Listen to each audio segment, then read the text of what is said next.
and making videos and wanted to grow up to be a veterinarian. I'm honored to say that some of the Annunciation families are here with us today. And I ask that you please join us in a moment of silence to remember Harper and Fletcher.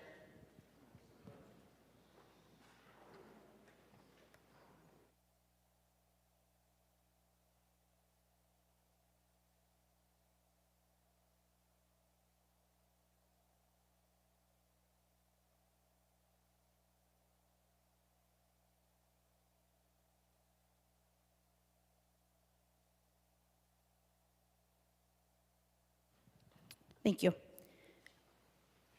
What made Harper and Fletcher unique is what makes their loss a tragedy. That what happened to them is not unique, is in fact a routine in this country, is a moral outrage and a call to action for anyone in power to prevent gun violence and stop the next mass shooting. This is a complex problem without a single solution. The students and parents we have heard from do not want us to choose between banning weapons of war and investing in school safety. This isn't either or. We need both.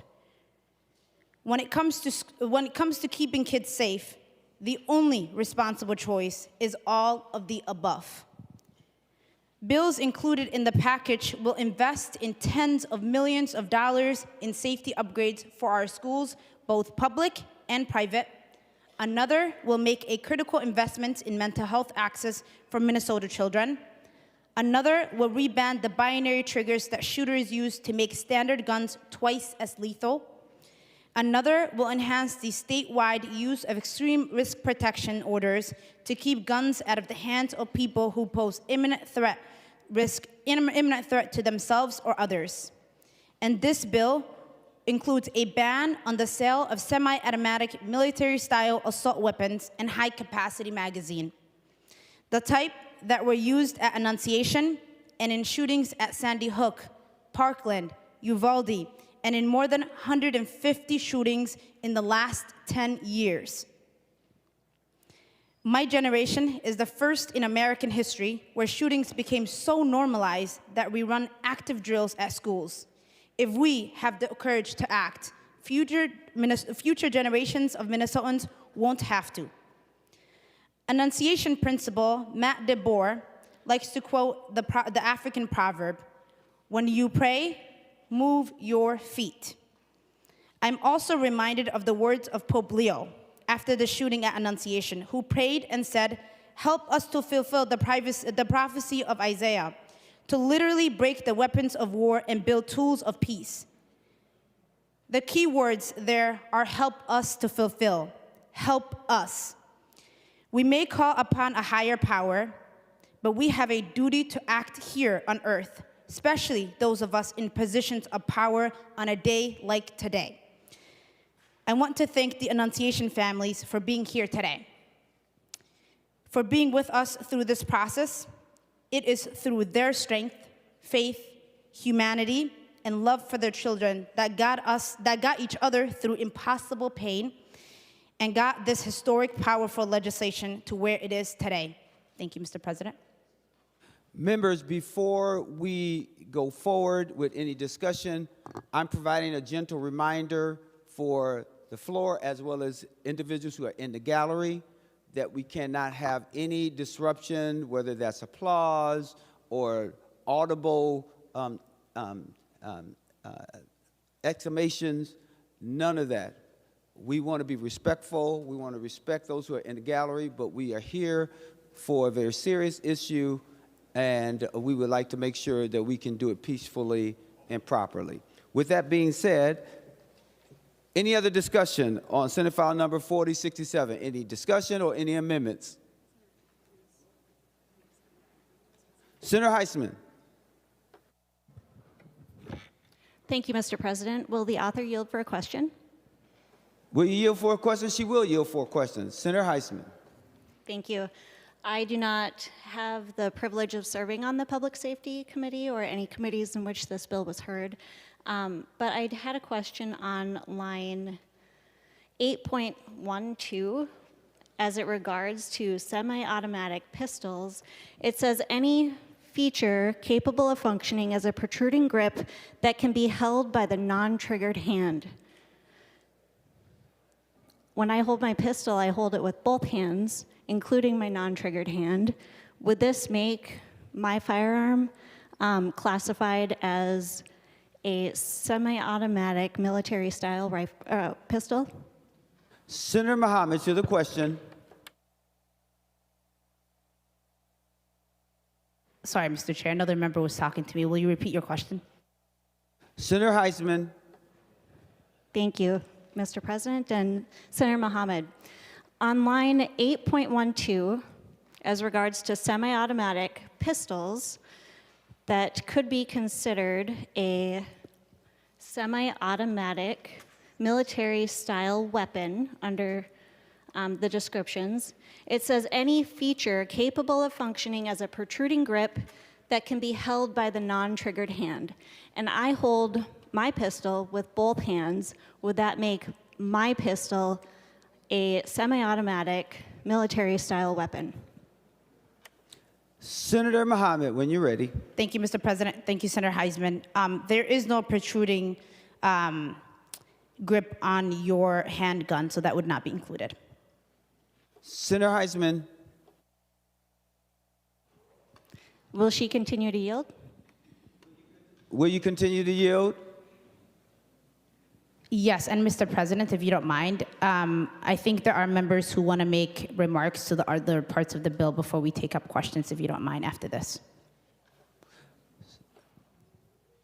Senator Heisman, she will yield. Thank you, Mr. President. Senator Mohammed, what type of grip would you say that a pistol has then, if it is not a protruding grip? Senator Mohammed, when you're ready.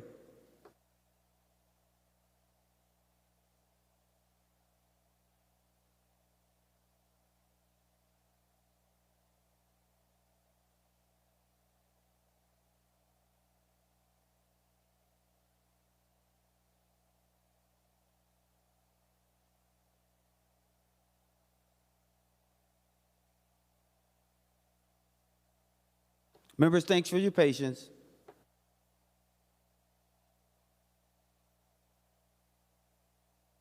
Senator Mohammed. Thank you, Senator Heisman. I will say, I think you're referring to 8.1 still, and I said that that your handgun does not have a protruding grip, and so that I think answers your question. Senator Heisman. The follow-up question was, what type of a grip would it be? I don't believe that answers the question, but we'll move on. Thank you. Senator Mohammed indicated there was someone else who wanted to speak before we started taking amendments, and when I asked if there was anyone else who wanted to speak, no one else was standing.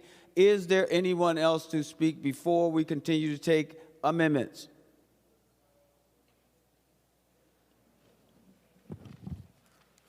Senator Pappas. Thank you, Mr. President. I guess I was waiting for others to talk about the different provisions in the bill, and I thought there was going to be more laying out all the different provisions. But if no one is standing, I might as well go ahead, Mr. President. So in this bill is funding for the Violence Prevention Center, which I'm very happy to see is included. The Violence Prevention Center is located at Hamline University in St. Paul. Nonpartisan gun violence research is a critical part of ending gun violence. We need an objective understanding of how gun violence happens so we can create a policy to address it. The Violence Prevention Project's public-facing, accessible research makes it a valuable resource for policymakers, schools, communities, and governments. Their work and our investment in their work makes Minnesota a leader in this field. Gun violence is a complex issue and requires comprehensive, multifaceted solutions. The Violence Prevention Project takes a holistic approach to the issue and includes insights from researchers as well as gun violence victims and offenders. Their work expands our thinking about where gun violence happens and how to prevent it, from suicide prevention and safe storage to intervening in domestic abuse. As an independent research project, it plays a crucial role in supporting policymakers, schools, and communities while maintaining the objectivity needed to evaluate whether existing policies are working as intended. By expanding how we think about prevention, the Violence Prevention Project positions Minnesota as a national leader in innovative, evidence-based solutions. And I'd like to thank Senator Mohammed for including it in this package and for Senator Latz for his support in the past. Any of the other authors who have provisions in the bill wish to speak? Senator Latz. Mr. President, I'm going to identify a number of provisions here for the members' education on the content of the bill. The extreme risk protection order provision in here has really two components. One is a public awareness campaign.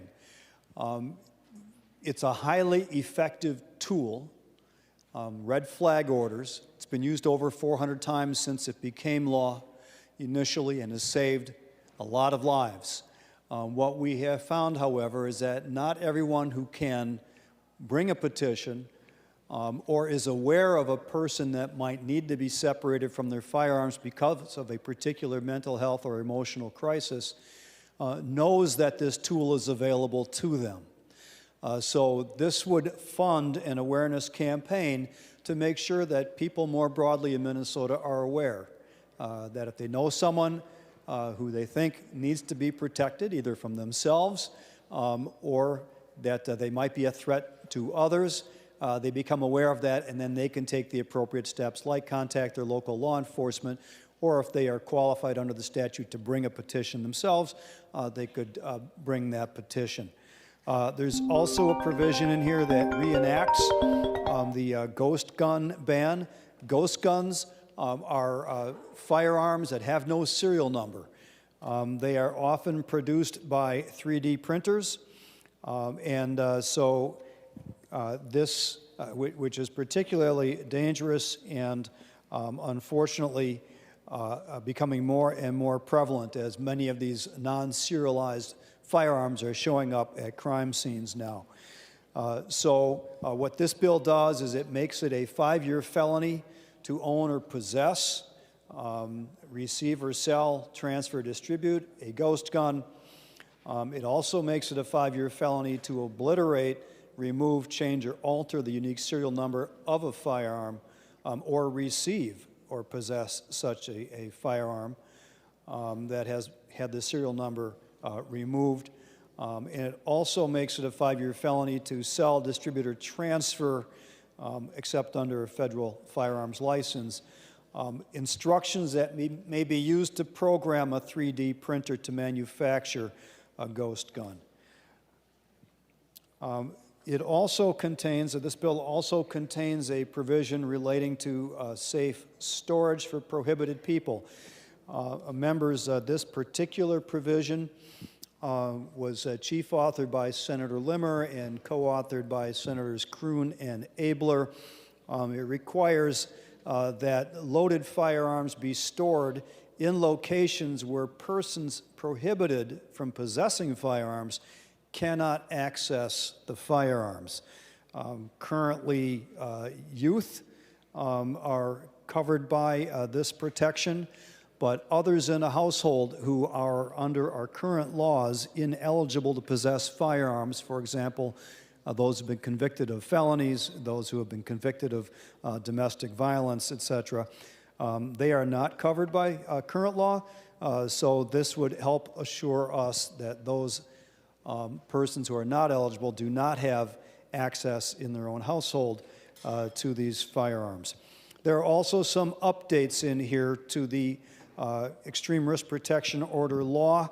Those updates are based upon the experience that we've had since the law was enacted, with input from a number of county attorneys who are often the ones implementing the red flag orders, petitioning for them and implementing them, including clarifying that law enforcement and county attorneys broadly, not just the chiefs, can file the red flag order, so anyone in their office can do it, requiring that a red flag petition be considered by a judge when it's presented to the judge and not held over a weekend, for example, to a Monday morning or overnight until regular business hours the following day.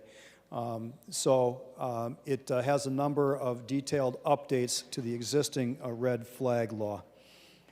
So those are the provisions I wanted to highlight for our members, and happy to answer questions when the time arises for that. Thank you. Senator Gustafson.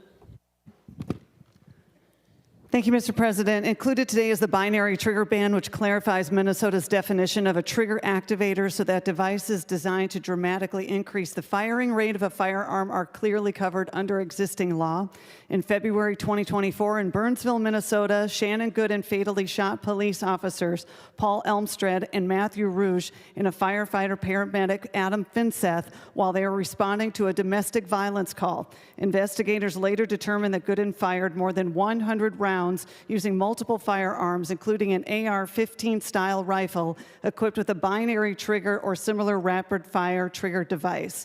So the bill included before you today simply ensures that Minnesota law is clear about how these devices are treated. Thank you, Mr. President. Senator Wicklund.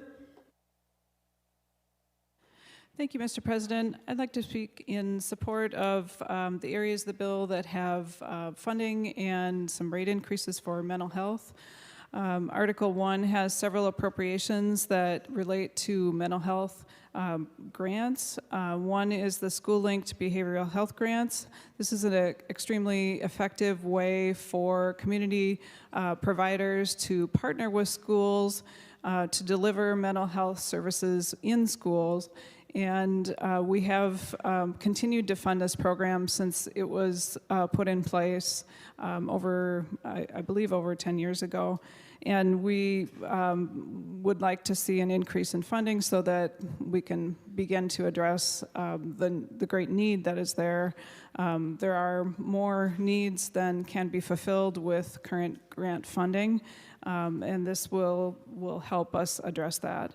The Family Peer Specialist Startup Grants, this would be a way to establish more certified family peer specialist services, and this is another way to address children's mental health needs, including the whole family in that process. Mobile crisis grants, that's another program that has been very successful in creating a path for people who are in crisis due to a mental health condition to have a response to that that addresses their mental health needs rather than a law enforcement response. And so this mobile crisis grants would extend additional funding that could increase the availability and access to mobile crisis services.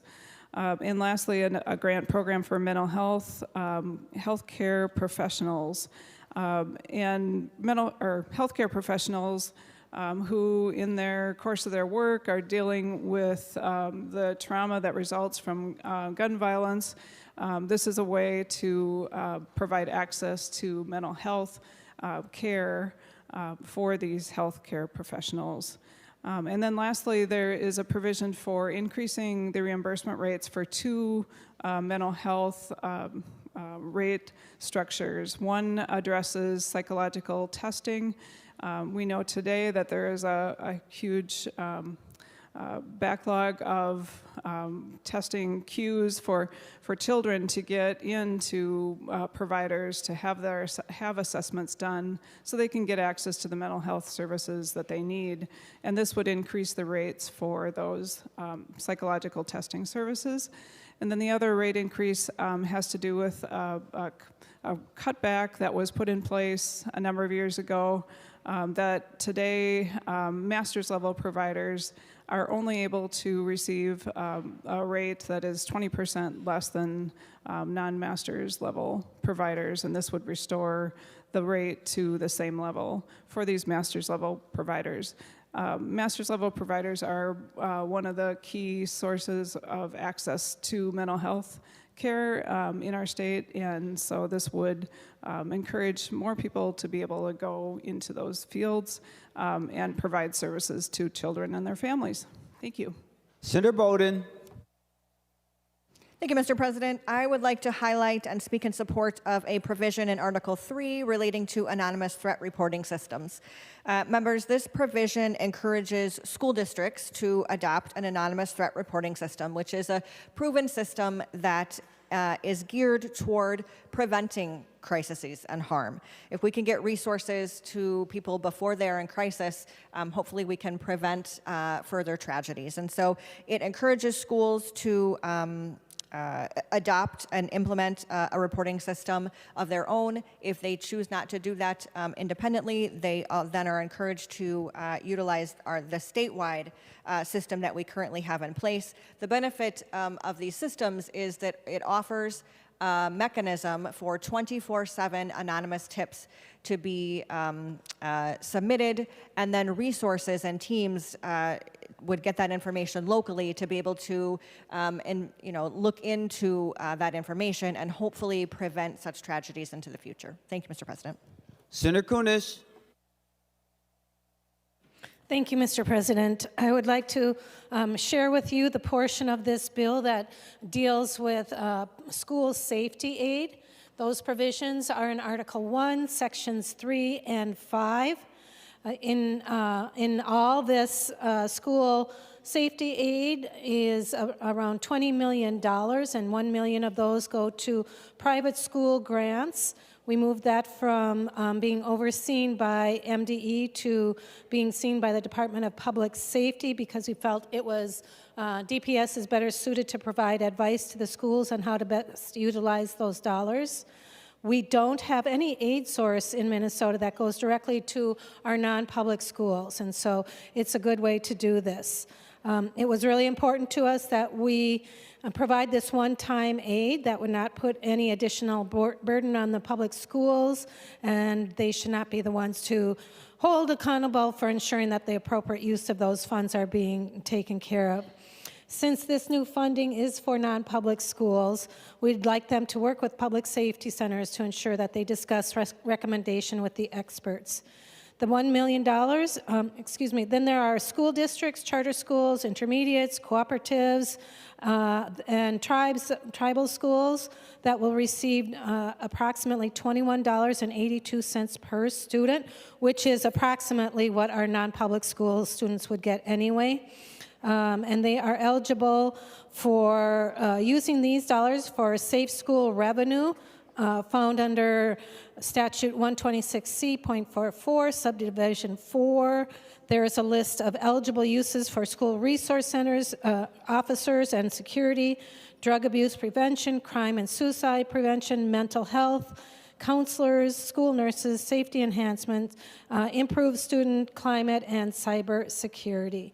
We are hoping that these funds that we are able to appropriate are going to address the issues that gun safety has in our schools and with our students and administrations.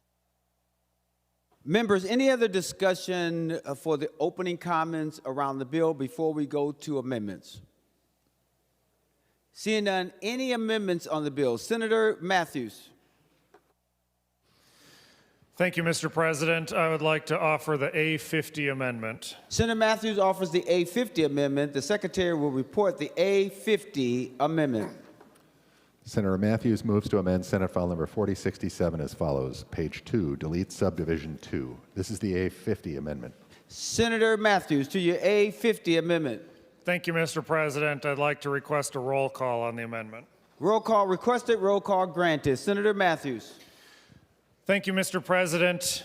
Members, my amendment here is to present a package to the body that actually could pass, could become law, and could work to be effective in improving the safety of our students in schools right away. My amendment will be retaining all of the school safety funding that is in the underlying bill, and in fact increasing the non-public school portion of the bill. Albeit the amount needs to be much higher overall, but under the financial limitations that we have in this bill, we are going to put every dollar that we can towards school safety, especially to the non-public schools, and increasing that allotment that they get. This bill will retain, under my amendment, it retains all the mental health money that is already in this bill, including the school-linked mental health grants. And this will remove all the unconstitutional gun policies that are headed for the parts in this bill that are going to keep this from being law, and in some instances, going backwards in the ability of schools to be safer, such as when superintendents have trusted and vetted individuals that they have granted permission to carry in this bill, which is important, especially in rural districts where response times are longer. Members, this is an important piece that actually would bring everyone together and accomplish the short and medium-term effects that we need to do to help keep our kids safe in schools. With that, members, I would urge a support of my amendment so that we can actually pass something this year that would make a positive impact right away for all of our families in the state of Minnesota. Senator Friends. Mr. President, I would have requested a roll call, but I think one's up there. Senator Mohammed to the Matthews A50 amendment. Thank you, Mr. President. Thank you, Senator, for your amendment. I will ask members to vote no on this amendment. One, because Minnesotans have asked us to put together a comprehensive package that includes both what's included in including school safety aid, mental health funding, and they asked us to do something about guns, and that's what we have done. In terms of this bill getting challenged in the court of law, that is why we have 3 branches of government. We pass laws all the time here, and I am confident that this will stand if it does get challenged and we do get a lawsuit. It has stood on its own in a number of other states. And so I'll ask members to vote no. And in terms of the funding, I wish we had more money this year. I really do, because we'd put a lot more money into both school safety aid and mental health funding, but we don't. And we've been very thoughtful in crafting this and putting together a budget that we think that can work. So thank you. Any other discussions on the A50 Matthews amendment before we go to a roll call? Senator Latz. Mr. President, we're going to hear a lot of conversation today about what's constitutional or not constitutional. And I've been working on these issues for 2 decades. I've heard the arguments before.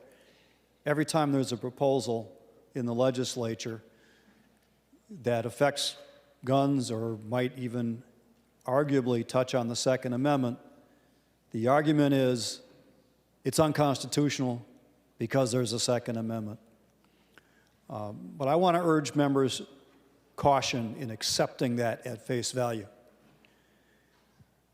Justice Scalia, when he wrote the seminal Supreme Court decision that changed about 200 years of constitutional jurisprudence and expanded the scope of the Second Amendment, or some would argue clarify it, to include not just militia possessing firearms, but individuals possessing firearms, very explicitly stated in that decision that the Second Amendment is not absolute, that like all of the amendments in our Constitution, it is subject to reasonable regulation and boundaries.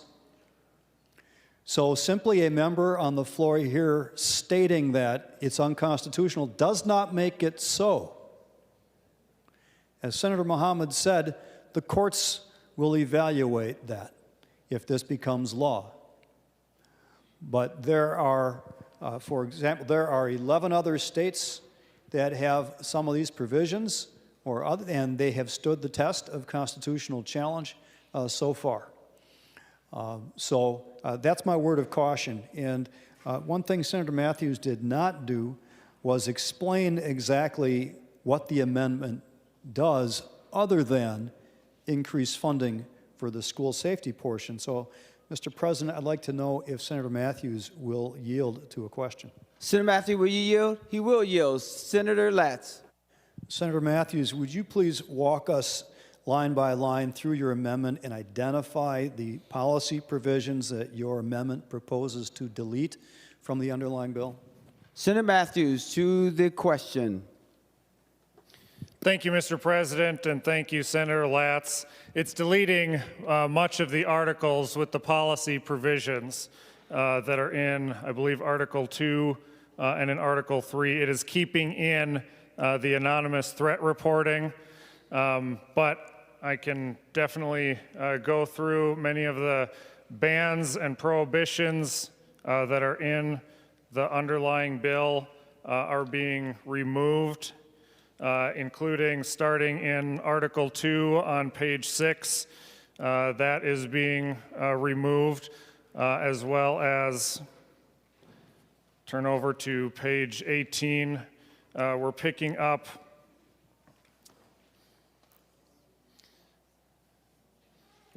up at a number of the other sections that are in the bill as well. So we're basically deleting Article 2 and Article 3 with the exception of the anonymous reporting. Senator Latz. Mr. President, members, I can read the amendment too. It says delete pages 17 to 38, delete sections 2 to 22. But what I think the public deserves to know is, what are those sections? What do those provisions do that Senator Matthews is proposing to delete? I mean, I can read this and I can take a few minutes and cross-references through the bill, but I think it ought to be stated explicitly on the floor here today. What are the policy provisions, not the page and line number references, that Senator Matthews is proposing to delete with this amendment? I think it's important for the public to hear that so they know, as well as we know, exactly what we are being asked to vote on. Senator Latz, are you asking Senator Matthews to yield for a question? Yes, I am, Mr. President. Senator Matthews, will you yield? He will yield. Senator Matthews, to his question.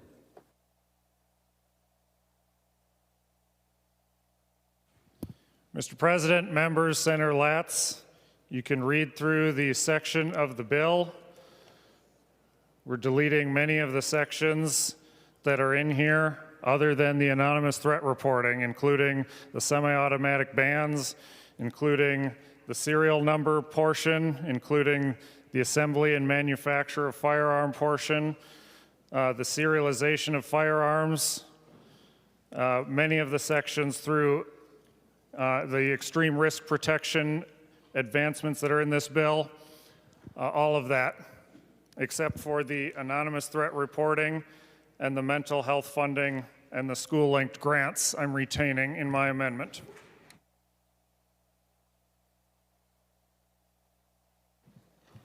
Senator Latz. So, Mr. President, if I'm understanding this correctly, this amendment would eliminate the provision that bans the sale of new assault weapons. It would eliminate the provision that enacts limits on the number of bullets that a firearm can have attached to it in a magazine. It would eliminate funding for the Violence Prevention Project, which is research into what actually causes mass violence. It would eliminate the Red Flag Order public awareness campaign. In other words, we do not want more people to know how to get red flag orders. At least that's the proposal from Senator Matthews. It would eliminate the proposals provided by the county attorneys that are implementing these red flag orders to improve the way that the red flag order system works to be able to get those orders. It would eliminate the ban on binary triggers. Members, if you don't know what a binary trigger is, it's one that fires a bullet when you pull the trigger and when you release it. So basically, it doubles the firepower, or at least the rate of fire, of a particular firearm. It would eliminate the provision that bans ghost guns. In other words, it would allow for the continued printing on 3D printers of firearms that are untraceable when they are found at crime scenes. It would continue It would eliminate the safe storage prohibition, Senator Limmer's provision, that would make it easier for people who are not eligible under current law from possessing firearms to be able to access those firearms in the home of someone else.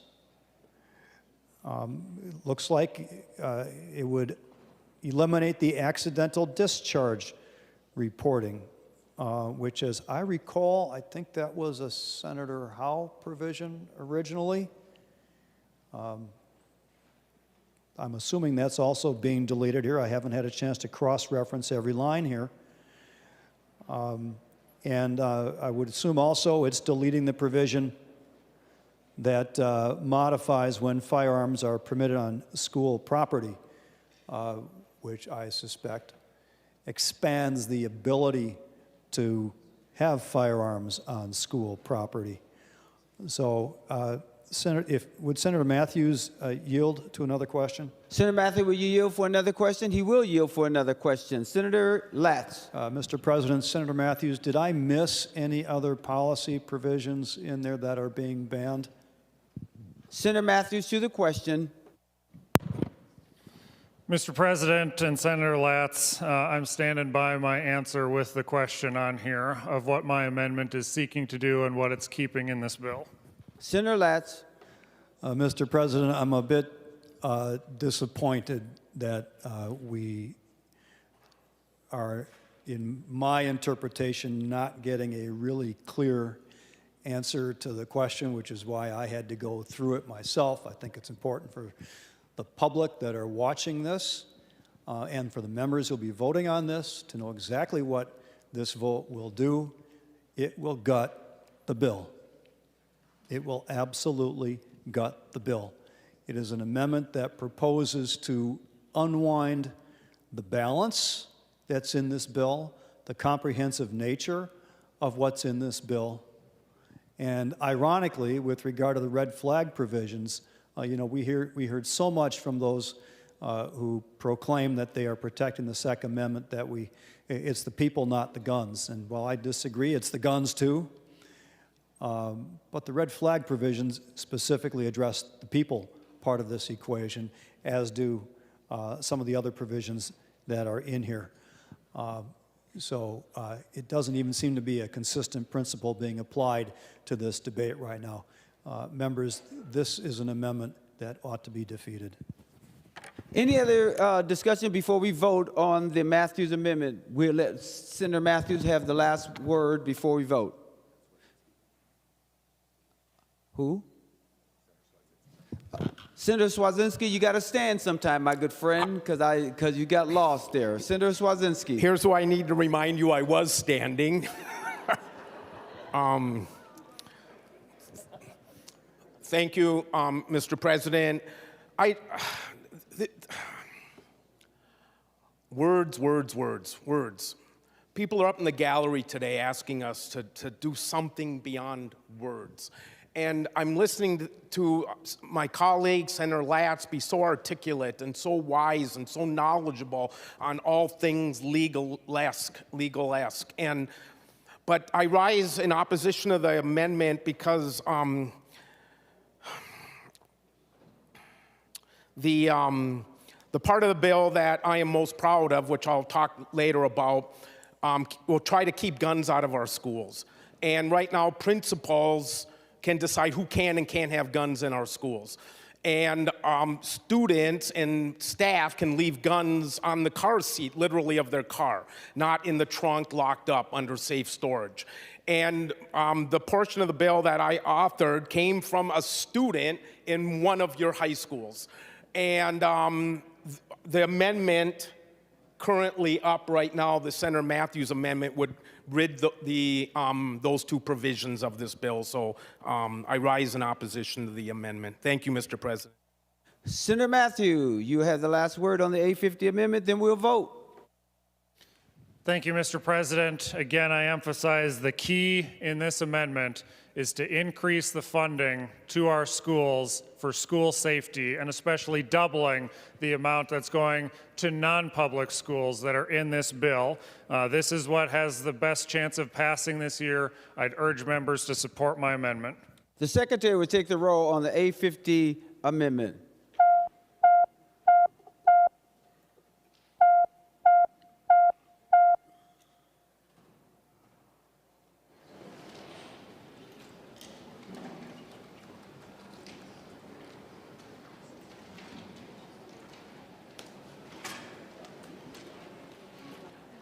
Members, please vote.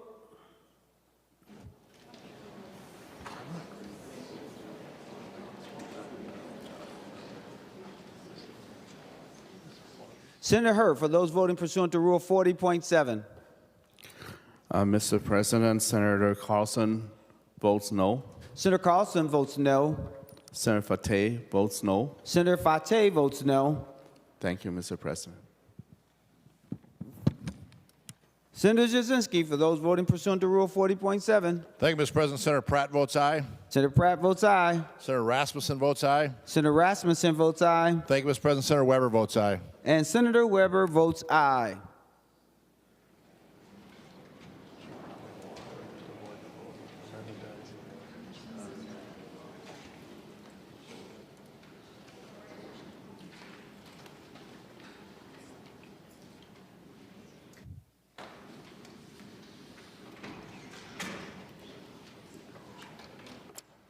All senators having voted who desires a vote, the Secretary will close the roll. There have been 33 ayes and 34 noes. The A50 amendment is not adopted. Any other amendments, members? Seeing none, the Secretary will give the bill its third reading. Senate File Number 4067, a bill for an act relating to public safety, regulating the ownership, possession, and sale of semi-automatic military assault weapons and large-capacity magazines, etc. Third reading, Senator Gruenhagen. Well, thank you, Mr. President. Yeah, I know there's a few good parts in this bill that I'd agree with. But first, I'd just like to say that, you know, I was on the school board for 16 years. I spent a lot of time, it happened to be at the same time Columbine happened out in Colorado. And I cannot imagine anything worse than to have one of your children suffer death by a gunshot or be wounded seriously from it. I mean, I have children myself and grandchildren, and I just don't know how I would react, but I know it would tear your heart out. So members, I think everyone here wants to protect our schools. I don't doubt that in any way on either side of the aisle. I think the vast majority of Minnesotans want our schools protected. But Mr. President, I would ask that Senator Mohammed if she would yield. Senator Mohammed, will you yield? She will yield. Senator Gruenhagen. Oh, thank you, Senator Mohammed. Yeah, you know, one of the things I noticed, we have quite a bit more funding per pupil unit, it seems, for public schools rather than non-public schools, where we have $1 million. I don't know what the per pupil unit is about that much.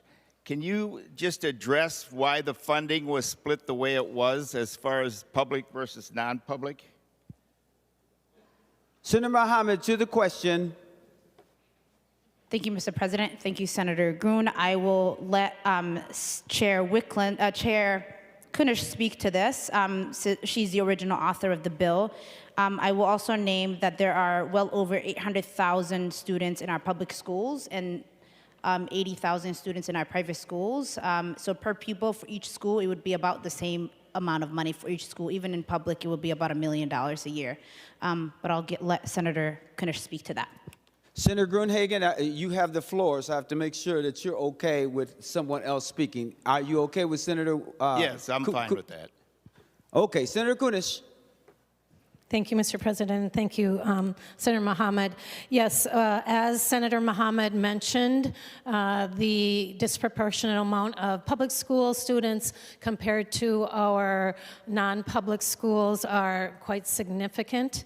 And so as we thought of opportunities to support our non-public students, we looked at what would be the best way. Constitutionally, we don't fund non-public schools, and in order to get some aid to our schools, our non-public schools, we created a grant. Just know that we don't allocate direct dollars to non-public schools.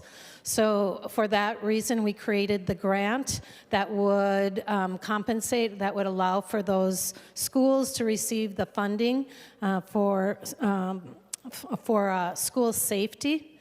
And if you do the math, depending on which schools and how many are in that district apply for the grant, it comes out to approximately the same amount as public school students would have received. And they can use them for the same reasons that our public schools are allowed to use them for. And so it was an effort for us to also recognize the fact that that we wanted to be able to support our non-public schools in this really sad, terrorizing time of gun violence in our state and across our country. Senator Gruenhagen, you have the floor. Oh, thank you for that response, Senator Kunish. And yeah, I'm glad to see, according to your comments, that the non-public schools got an equal per pupil funding, or approximately equal, because I want all children protected. Okay, I'm sure you do too. You know, the other thing that I am thankful for the mental health grants that are in the bill. I do think there is a missing ingredient, though, Mr. President. You know, when I was on the school board, one of the things I studied was the use of psychotropic drugs on minor children. And the more I studied it, I read several books, one of which is written by the former president of the American Psychological Association, Destructive Trends in Mental Health, The Well-Intentioned Path to Harm. And in there, I would recommend everyone to read that. There's a number of psychiatrists that wrote chapters in there. They talk about the negative consequences of long-term psychotropic use on minor children and some of the consequences that come out of that. Later on in 2019, I wrote an article in the Minnesota Physician with a Dr. Chris Foley. Dr. Chris Foley was, in addition to being an expert on the use of drugs, psychotropic drugs, he also was a lecturer at the University of Minnesota. And I'll just read a couple quotes from him in terms of using psychotropic drugs on children. Senator Gruenhagen, as you know, that we, even though it's third reading, I try to give people as much latitude as possible. But remember how we talked about the fact that we want to make sure we have a narrow argument based on the bill. Yep. It sort of sounds like to me, unless you can tell me, but it sounds like to me that we're going a little more far afoot. Senator Gruenhagen. Oh, thank you, Mr. President. Yeah, Mr. President, this is mental health. That's what I'm talking about, and that's what's in this bill. I got 1,930,000, and I think this perspective needs to be shared as far as mental health on minor children. And it'll just take me a couple of minutes. Again, I'm quoting Dr. Chris Foley, an expert in this particular area. He talks about Prozac, Zoloft, and a number of other psychotropic drugs. You can find this article online, by the way. He says, in fact, they have very little scientific basis for their action. They are routinely given for anxiety, depression, particularly for children who suffer various types of post-traumatic stress disorder. He goes on to say there is very little validity evidence that they are safe or effective for children. In fact, on the box warning, it says using them on children, you can create both homicidal and suicidal ideations on several of these drugs that are commonly used. especially when they go beyond 6 months. He concludes by saying a recent expose disclosed that a majority of mass shootings have been perpetrated by individuals taking these drugs. The breathtaking element here is the lack of scientific scrutiny for safety, efficacy, particularly when given as a long-term basis, more than 6 months. You know, if we look at the terrible tragedy last summer, we see that the shooter wrote a manifesto. And in that manifesto, he basically said what effed up his mind. This is his quote. He said, weed, being marijuana, and the transgender issue effed up his mind. And I think that's some of the stuff that we need to realize, that when we use these cross-sex hormones, puberty blockers, psychotropic drugs on children, we can create suicidal and homicidal effect. And that needs to be addressed in any school safety program. And it's glaringly excluded from this bill. It goes after Second Amendment gun rights, but it does nothing to the use of psychotropic drugs on children. So members, I really believe, oh, by the way, I have a independent pharmacist who's a strong supporter of mine, and I had her send the latest warnings on these drugs as far as children, and basically it said the same thing that Dr. Chris Foley said. So members, we're not solving the problem. That's what I'm trying to get at. This bill looks, it looks at the gun and ammunition rather than addressing what is causing homicidal and suicidal attitudes in our children. We're way going over bounds in our school district by using this on the children.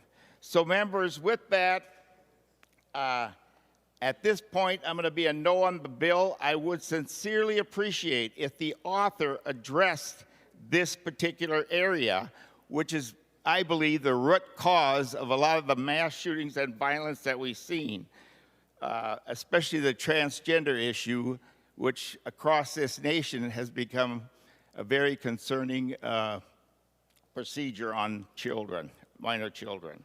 Thank you, Mr. President. Senator Bowden. Thank you, Mr. President.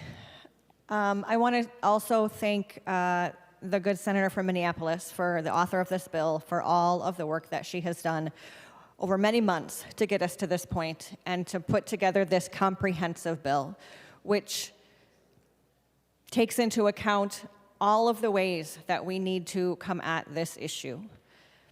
I also want to especially thank the folks in the gallery today, advocates who have been working on this issue for years, and in particular, the families who have been through unthinkable tragedies and who have been asking us since then, through their grief, as they are navigating their own trauma and grief, they have been coming to us and asking us to take action.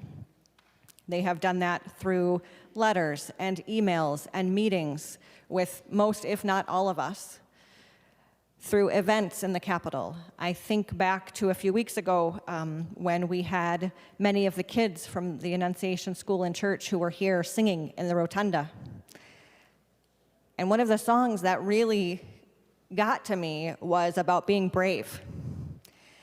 And as I think about what it means to be brave, I think about the kids of Annunciation and kids all over our state who have been traumatized by gun violence. That is a reality in their lives. And they are being brave. And we should be brave too. They are asking us to take action, and we have it in our power to do that. There are people all over the state who wish they could do more. We have the ability today to do more. And with this bill, we will save lives. It is impossible to take action on gun violence without addressing guns. Gun violence is the #1 killer of kids. We have a responsibility to do something about that, and we have the opportunity to do something about that. So I am an enthusiastic yes on this bill and hope to see it passed into law. Senator Swazinski. Thank you, Mr. President. There's two provisions in this bill that I'm pretty proud of amongst everything in it. And one is current law allows our principals to decide who can and can't carry firearms into our school facilities. And I've got a letter in front of me from the Minnesota Elementary School Principals Association and from the Minnesota Association of Secondary School Principals that both are saying, please take this responsibility away from us. I don't know the last time the principals asked us to take something off their plate, so to speak. The other provision in the bill that I'm proud of is firearms must be kept safe and secure and out of sight when they're in a car. And those ideas came from a student in one of our schools. I was just telling somebody behind me that for 10 years I've been this conversation, this discussion. I feel like I get kicked in the stomach every single time.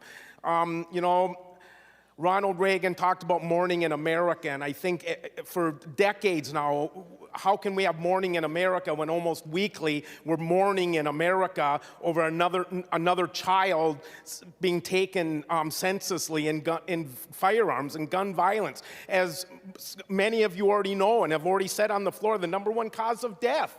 The number one cause of death in this great and wonderful country for our young people is firearms. And, you know, secondhand smoke killed people, and we saw fit. And tamper-resistant lids on our Tylenol, and we saw fit. And seat belts, we saw fit. And switchblades, for God's sake. We banned switchblades almost over 60 years ago because they were not safe. And yet, every day, here we sit.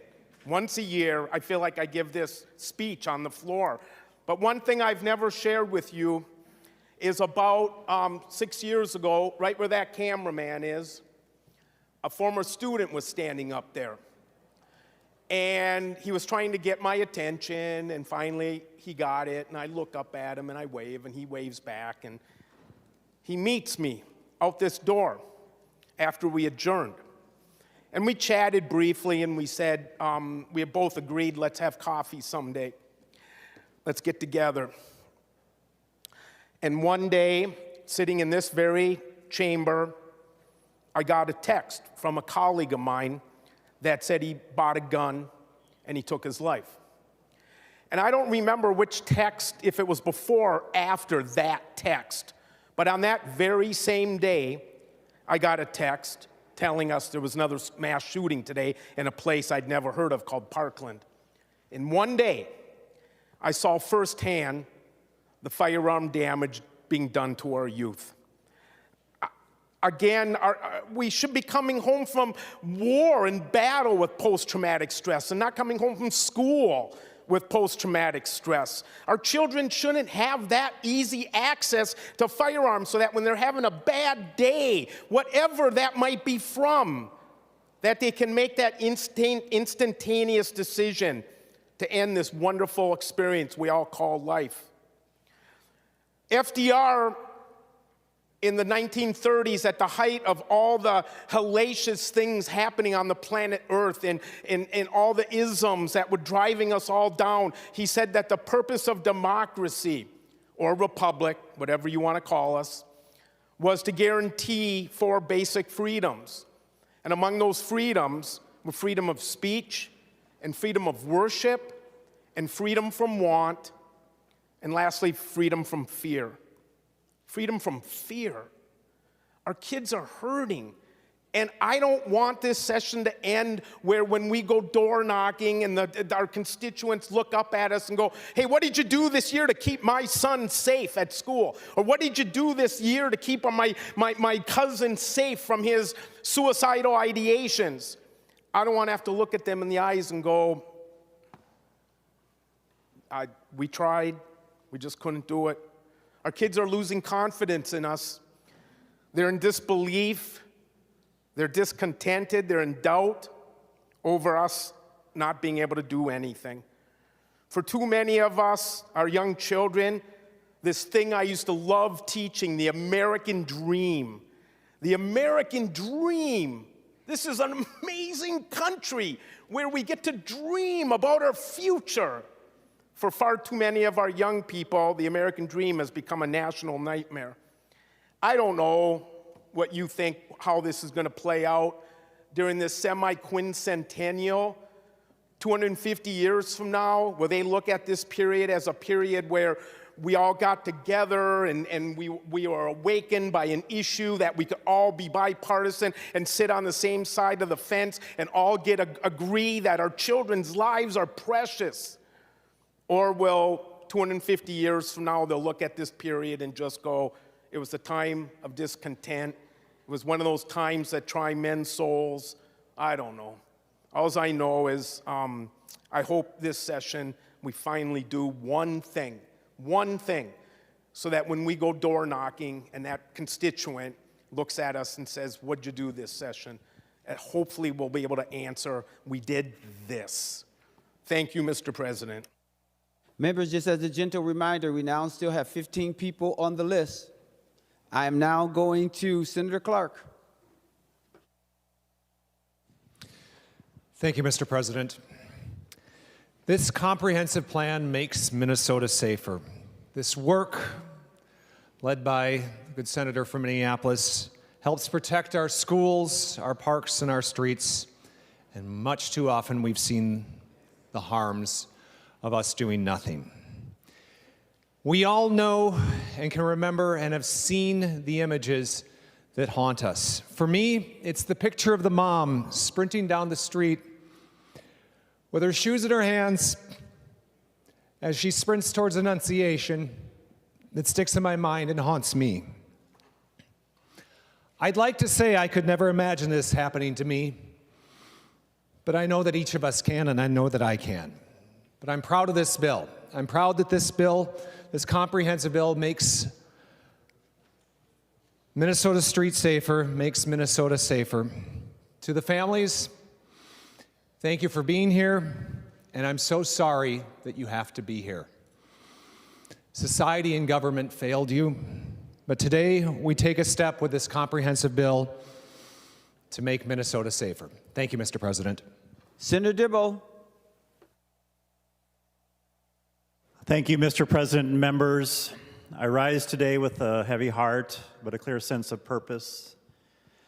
I want to thank our good friend, Senator Mohammed, for this bill, but I especially want to thank her for all the care and love and all the hard work she did in the aftermath of the tragedy on August 27th. She was fully present, and her work did not go unnoticed by many who are so grateful. Members, we are not debating an abstraction. We're debating what happened that day, August 27th, at Annunciation. August 27th happens to be my birthday, also Senator Port's. Annunciation is a place of worship, a place of learning, a place where children gathered on the first days of a new year full of hope. And in a matter of minutes, that hope was shattered. 2 children, 8 years old, 10 years old, were killed. Dozens more were injured, most of them children members, shot while praying, while sitting beside their classmates, while trusting the adults and the world around them to keep them safe. Members, I want us to sit with that for just a moment, because in this chamber, too often, we move quickly past the human reality. We turn to talking points. We turn to abstractions such as policy, rights, process, but there's nothing abstract about a parent running toward a school not knowing if their child is alive. There's nothing abstract about a child learning in an instant what gunfire sounds like. There's nothing abstract about an empty seat at a dinner table. In the days and weeks after that tragedy, we heard from parents who were brave, grieving, asking us a simple, devastating question: Does our testimony about our daughter's death even matter? Members, how we vote on this bill is our answer. We also heard from other parents trying to make sense of the senseless. As Nicole Russell reflected in the aftermath of school violence, we are asking our children to practice for their own deaths. In another piece, a parent wrote in the paper of the lasting trauma, the shooting doesn't end when the sirens stop. It follows our children home, into their sleep, into their sense of safety. Members, this is the lived reality of families across our state. We have heard arguments in this chamber. We have heard that these are weapons in common use and therefore beyond the reach of reasonable regulation, but we should be very clear. The weapons designed to fire rounds rapidly with devastating force into a crowd of human beings, into a church, into a classroom, are not protected from regulation simply because they are widespread. They are widespread because we have failed to regulate them. And as parents have so powerfully reminded us, no parent should have to bury their child because of our inaction. The Constitution does not require us to stand idly by while children are slaughtered. The public, our constituents, retain the authority and that intended responsibility to regulate particularly dangerous weapons in the interest of public safety. That is the very essence of self-governance. We have heard that these bills will not stop every act of violence, which is true. No single law will. But that is not the standard we apply anywhere else in matters of public policy. We regulate cars, not because we can prevent every crash, but because we can reduce harm. We regulate pharmaceuticals, not because we can prevent every misuse, but because we can save lives. We build guardrails, we set standards, and we take responsibility, and here is where the stakes are measured in the lives of children. We are told to do nothing because we cannot do everything. That is not acceptable. We have heard that this is about law-abiding gun owners. This is about keeping weapons of war out of places where they do not belong. This is about ensuring that when someone shows signs of danger, there are tools to intervene. This is about safe storage, that when someone shows that in a moment of crisis, it does not become a lifetime of grief, and it's about accountability for ourselves. Members, I do not want to hear again from those parents that we have not acted. They've described the moments no one should ever have to live through. There is no moving on, they tell us. There is only learning to live with what has been taken. And still they came forward and they testified and they asked us to act. We cannot undo what happened on August 27th, but we can decide what happens next. We can decide if this chamber will be a place of courage or a place of excuses. We can decide whether we will honor those families with our action. Members, I'm reminded of the true heroes in this story, the young people and teachers who shielded their friends, younger students, with their bodies. Victor, who shielded Weston. They are the heroes. We have the opportunity to do something now to honor and respect and uphold that heroism, because I believe we can, I believe we must, and I believe this bill, which is a package of gun violence prevention measures, is meaningful, responsible, and constitutionally sound towards a safer Minnesota. So I'll wrap up with this. Vote for the children who walked into that church and never walked out, who were the heroes in their lives and the heroes for our whole community, for the parents who had to hear the worst words a parent can hear. Vote for the communities across our state who are tired of living with this fear, and vote not out of politics, but out of conscience. Let us show that we can answer that question, that their children's lives do matter, and that we will not look away. Thank you, Mr. President. Senator Johnson Stewart. Thank you, Mr. President. You know, I've taught at the University of Minnesota for almost 30 years. Every year, the university staff and students have to take gun violence training. And we are taught that if there's an active shooter, we must first run. If we can't run, we must hide. And if we can't hide, we must fight. And this is a reality. We have to take this training. You know, I taught for well over 10 years on the 4th floor of Brunick's Hall. at 6 o'clock at night, and every night on Monday nights, every time I'd go in that classroom, I took a big 3-inch binder and I set it down by the floor at the door, because that classroom I was in was at the end of a dead end, and I had to figure out a way to keep the door shut if there was an active shooter. That is a true story. And I thought often about the accordion wall between my classroom and the classroom behind me, and on purpose, I taught on the other side. This should not be my reality. It should not be the reality of our college students, of our college teachers. It shouldn't be the reality of our churchgoers, of our children. It should not be our reality. But it is.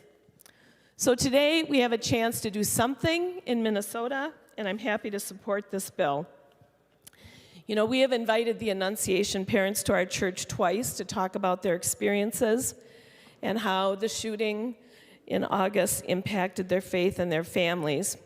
We've had them talk for almost 2 hours one night, just sharing their stories, which will stay with me forever. One of the parents, Dan Manchin, came and talked about his family, and coincidentally, an article he wrote has been published by the Star Tribune today. He writes, "No single policy will end gun violence. There are many proven measures that together can make a real difference."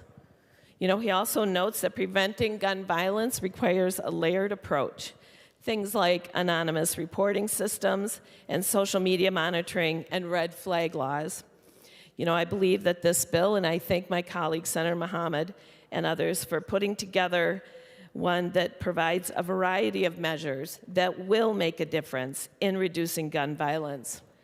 But he also notes that we must find ways to reduce harm when prevention fails.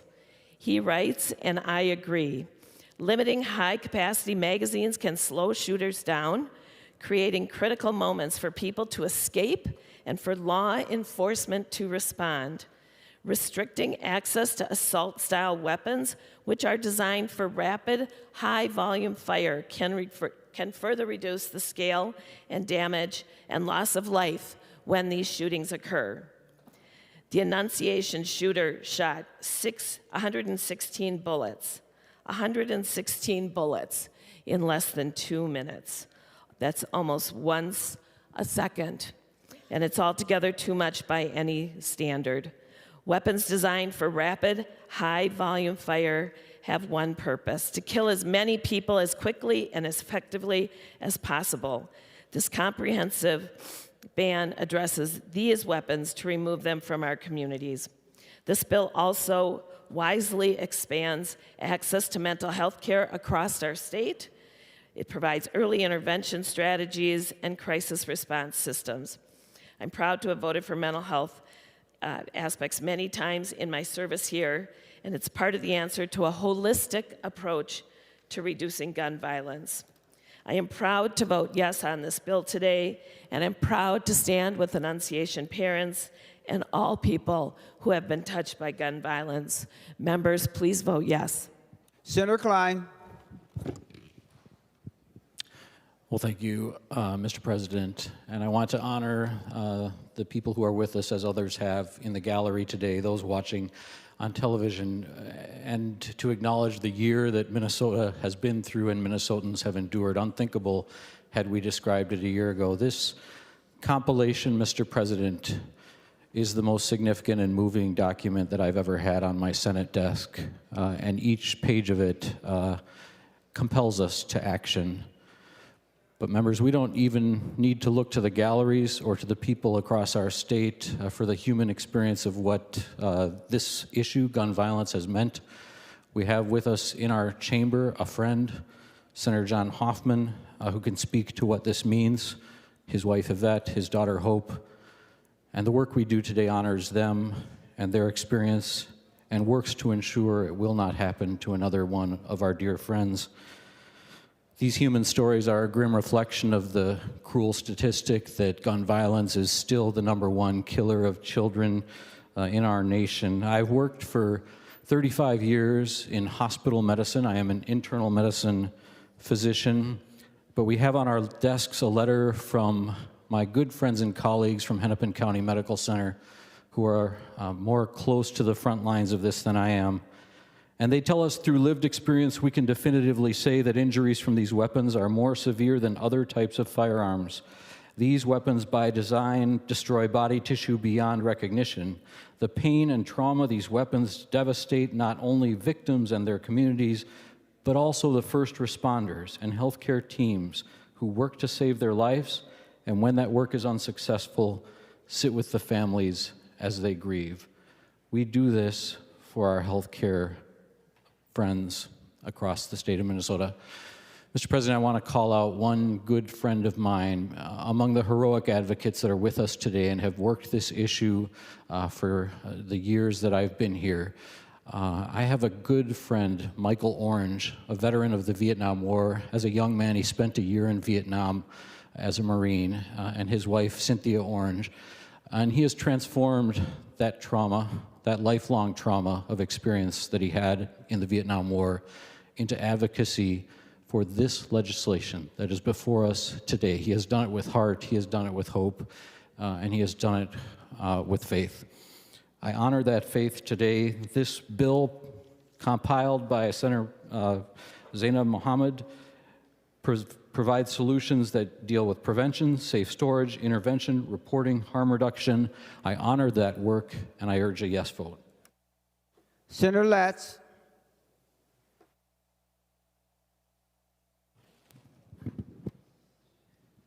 Mr. President,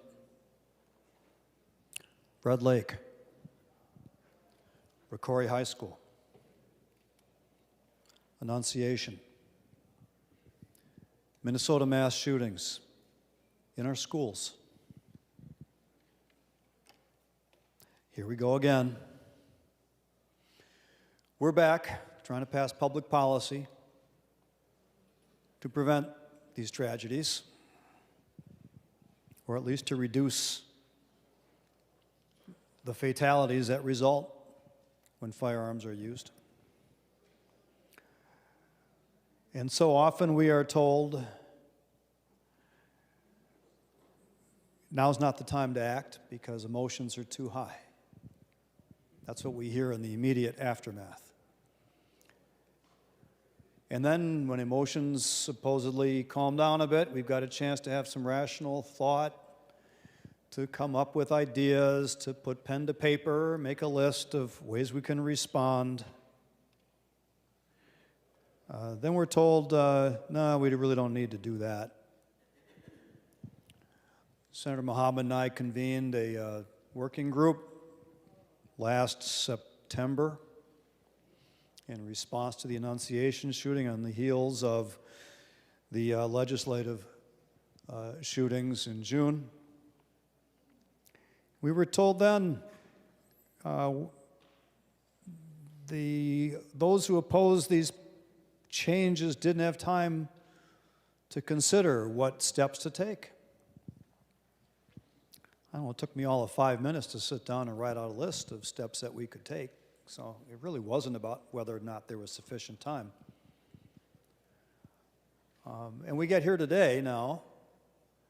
We're almost a year after the legislative shootings and 10 months after Annunciation, and there's been plenty of time. Plenty of time to think about what steps we can take, plenty of time to look at the research, which is indisputable, about what steps can reduce firearm fatalities and loss, homicides and suicides. And we have what's in front of us here today. Pretty comprehensive approach, a pretty well-balanced approach, an evidence-based approach. And I will remind members it's not just about suicide or homicides, it's about suicides too. Because access to firearms can turn a momentary emotional crisis into, as we've already heard, a lifetime of grieving and a tragic loss. We saw that in the data when the federal firearm or assault weapons ban was enacted, lasted for 10 years, then it expired, and while it was in effect, we saw a reduction in assault weapon and firearm deaths, and when it expired, we saw an increase. We've seen it around the country historically with the red flag laws, where they had 11 to 14% reduction in suicide rates in states that have them. The data is unmistakable, and we can look now at the over 400 uses of the red flag law in Minnesota, and we can identify many cases where people are still alive because they were separated from their firearms at a time when they were not in a position to safely have access to them. Also remind people that the greatest cause of death in Minnesota by firearms, it's not homicide, actually, it's suicide, and most of that's in greater Minnesota, and it's white middle-aged males. But it's also our youth who have easier access to firearms. What's particularly troubling to me is that the A50 amendment, when it was offered, and even upon some questioning, was not thoroughly described as to what it was doing.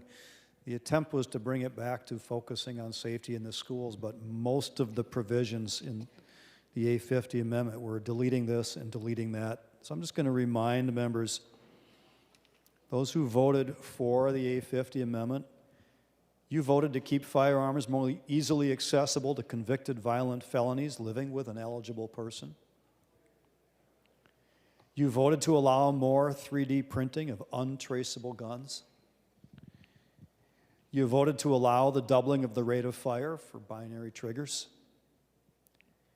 You voted to continue the sale of weapons of war, assault weapons, in Minnesota.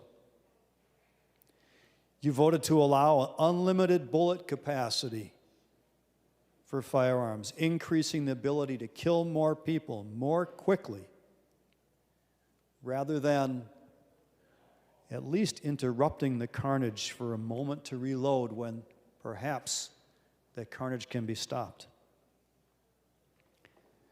You voted to allow loose and unsafe storage of guns on school property. And incomprehensibly, you voted to not fund research on how to prevent violent crime. You voted to stop, or at least not fund, the research on how to stop violent crime. Why would you not want to know what it is that causes violent crime? What's going on in the heads of the youth or the adults that are committing these offenses? How are they accessing the firearms that they use to commit those violent crimes? Don't you want to know? Or is this all about virtue signaling? Members, we can do better than the A50 amendment. We soundly or wisely rejected that. And the public will understand who voted for what in that A50 amendment. And the public will know who votes for Senate File 4067, Senator Mohammed's very wisely put together comprehensive package to reduce gun violence in Minnesota. The public deserves to know. And the people that we represent deserve us to try to protect them from those who would do harm to themselves or to others. Let's do that today.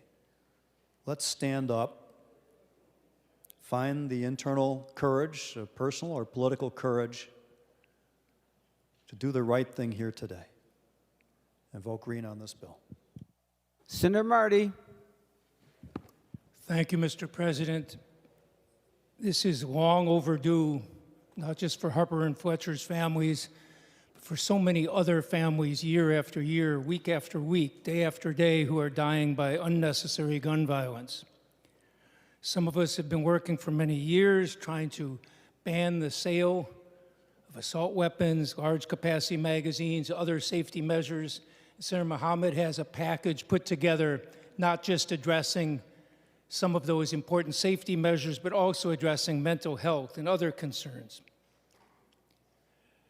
Pleased that she put together such a good bill and is getting it this far in the process. And we know, despite what some people tell you, gun regulations save lives.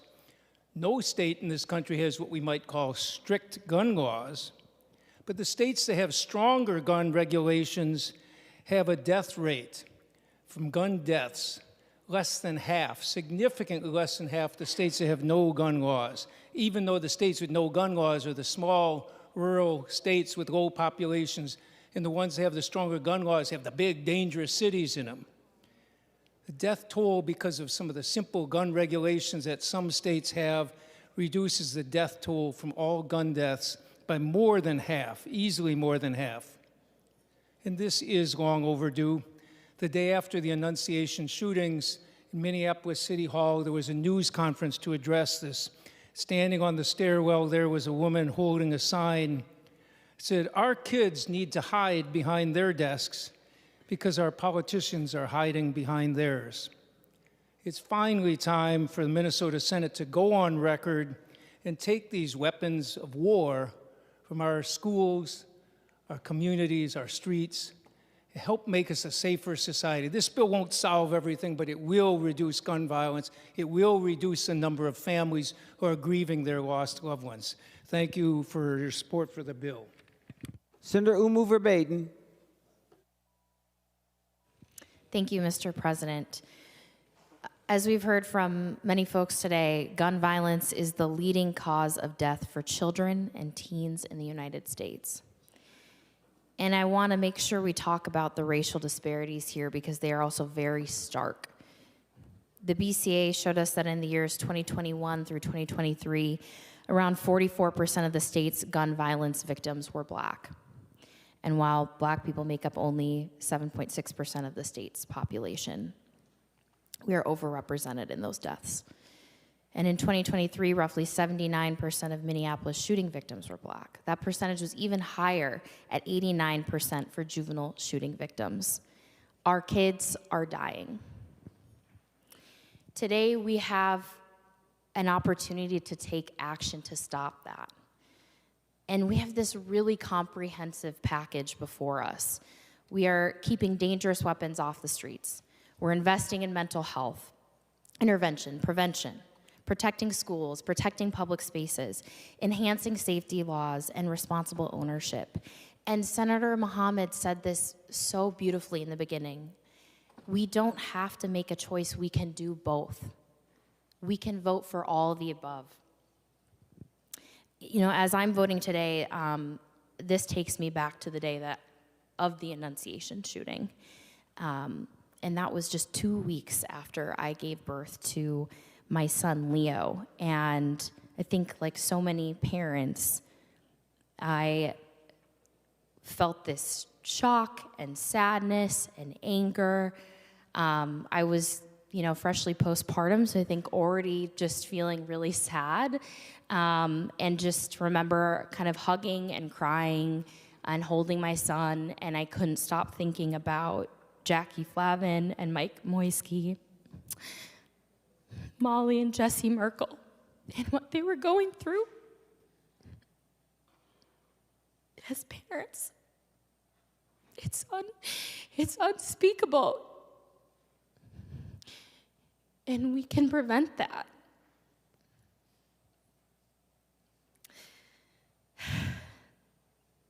Like Senator Mohammed also said,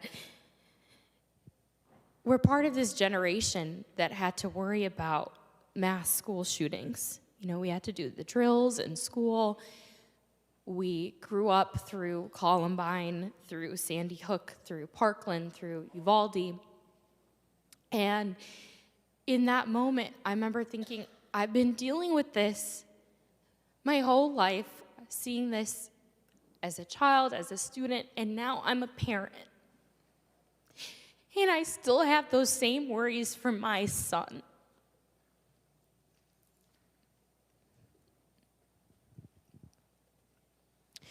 I want to end by sharing something that I go to when I feel hopeless, and this was prior to the shooting. It's a speech that just has always given me a lot of hope. It was from the 2019 Moms Demand Action Conference.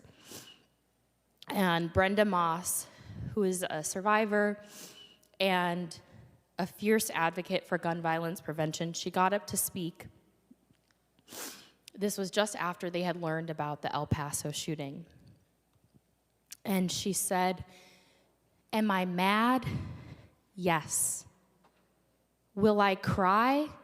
Absolutely. But will I stop? No. We don't give up when it gets hard. We fight." And that's what we have an opportunity to do today, members. Vote yes. Senator Seeberger. Thank you, Mr. President.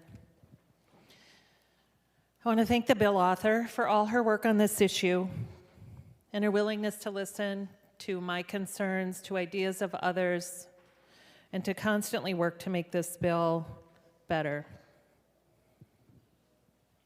No one wants anyone to die as a result of gun violence. I don't care if there's a D after your name, an R after your name, an I after your name, nothing after your name. Nobody wants anyone to die of gun violence. And there are some good provisions in this bill.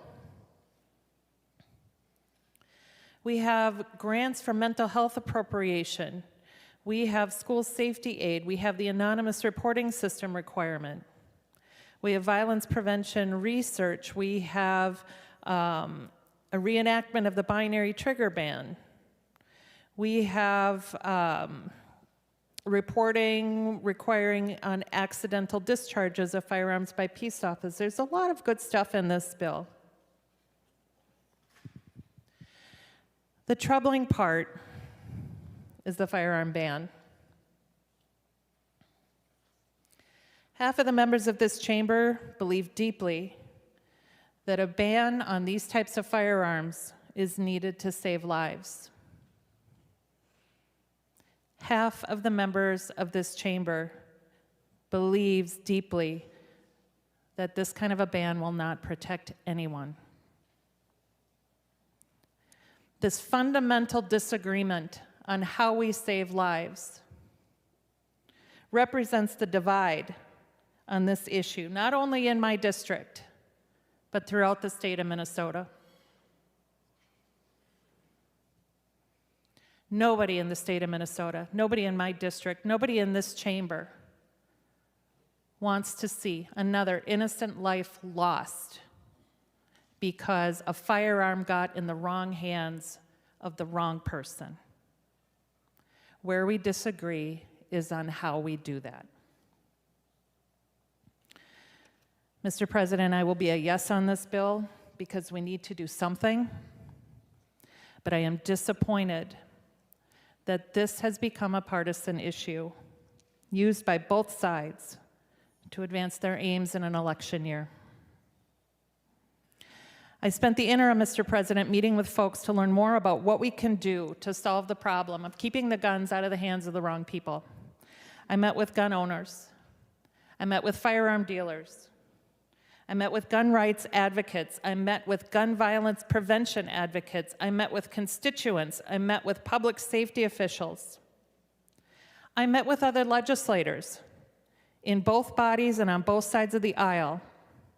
And I want to thank them for their efforts and their work on this issue. Our conversations were genuine. Our work was from the heart. We put politics aside, and we sat down and we said, how do we solve this problem? And after hours of work, one of my colleagues and friends sat back and said, this is a really tough issue to solve. Mr. President, if there was a single answer, somebody would have done that already. This is a complex problem. I am committed to the goal of preventing further violence without hamstringing the rights of lawful gun owners like myself. Because that's what we're doing, Mr. President. when it comes to banning weapons that possess certain features, that's what we're doing. A barrel shroud does not make a rifle any more dangerous than a rifle without a barrel shroud. Calling them weapons of war is disingenuous. Making up terms like assault weapons doesn't help us advance the real issues that we need to look at to keep people safe in the state of Minnesota. It's frustrating to me on this issues and many others that we see in the legislature here that people who don't fully understand the issue try to make policy on that issue. And I see that happening here. I had a conversation with one of my colleagues on this issue, and that person said to me, I really don't understand guns, but I'm going to vote for the ban.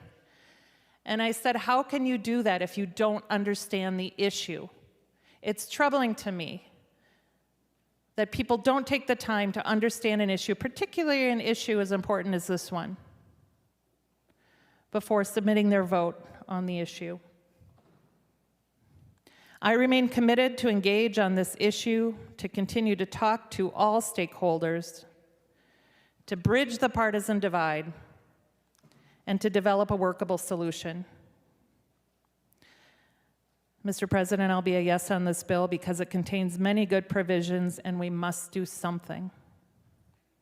But I look forward to working with the bill author, with my colleagues in the legislature, and with stakeholders to continue the discussion, to continue to find solutions, to continue the work that I engaged in all during the interim, so that no one else in the state of Minnesota must suffer from the effects of gun violence. Thank you, Mr. President.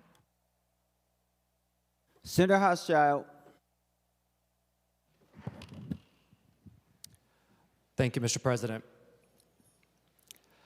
Regret, guilt, shame, remorse. I have 100 words to describe the way that I've been feeling since last summer's shootings.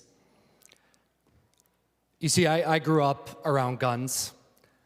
I got them as birthday presents. I'd spend every weekend going trap shooting with my grandpa and my mom and my stepdad. I mean, I have guns hanging on my wall, 6 of them in my boyhood home. I was just home for my grandpa's funeral. They're still there, hanging on my wall.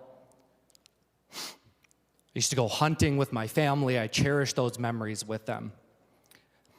I represent the most rural district in the state of Minnesota. I represent the Northwoods, for God's sakes. That's why I felt so conflicted on this issue since last summer, and the compounding violence that we continue to see in this state. From the shooting of Melissa Hortman and her husband in their home, to our good friend John Hoffman and his wife and daughter, to the federal overreach that occurred in our streets and innocent lives that have been lost. That's the conflict that has been inside of me. After the Annunciation shooting, my mom called me. She told me that my 8- and 5-year-old cousins were there at Annunciation. I talked to their mom, my cousin Rachel.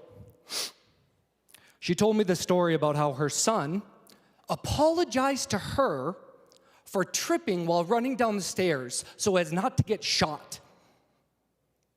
Apologized to his own parents for not running fast enough away from the bullets. Think about that. This is the same family that grew up hunting with me, the same family that cherishes their guns. And they have faced this catastrophe. Regret, guilt, and shame, remorse. It shouldn't take a personal experience that I have in order for me to have the courage to do something. But that's the reality that I'm living with. That it took a personal experience for me to have the courage to do something. But families across the country have been dealing with gun violence, with school shootings, with mass shootings, with political violence for decades. And politicians continue to do nothing in the face of this violence. We can and we should do something. It's not going to fix everything. It's not going to solve all the issues. It's not a silver bullet, forgive my pun, for solving these issues, but it's something. It moves us in the direction of saving kids' lives. I have a 6-year-old and a 4-year-old myself. One of the hardest things that I had to do was talk to my kids after I had a friend and colleague who was shot inside her home.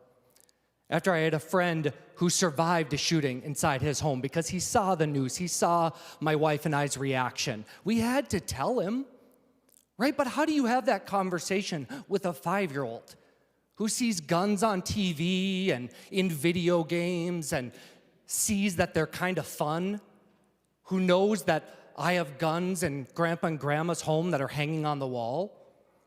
How do I have that conversation? And then, how do I follow up that conversation with him after an Annunciation shooting where his own cousins were shot at?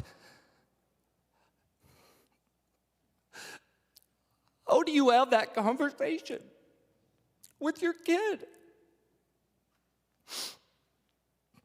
It's not the way the world should be, but it's the reality that we live in.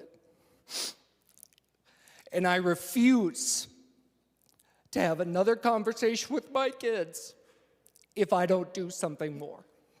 I refuse it because I can't look them in the eye and not do something.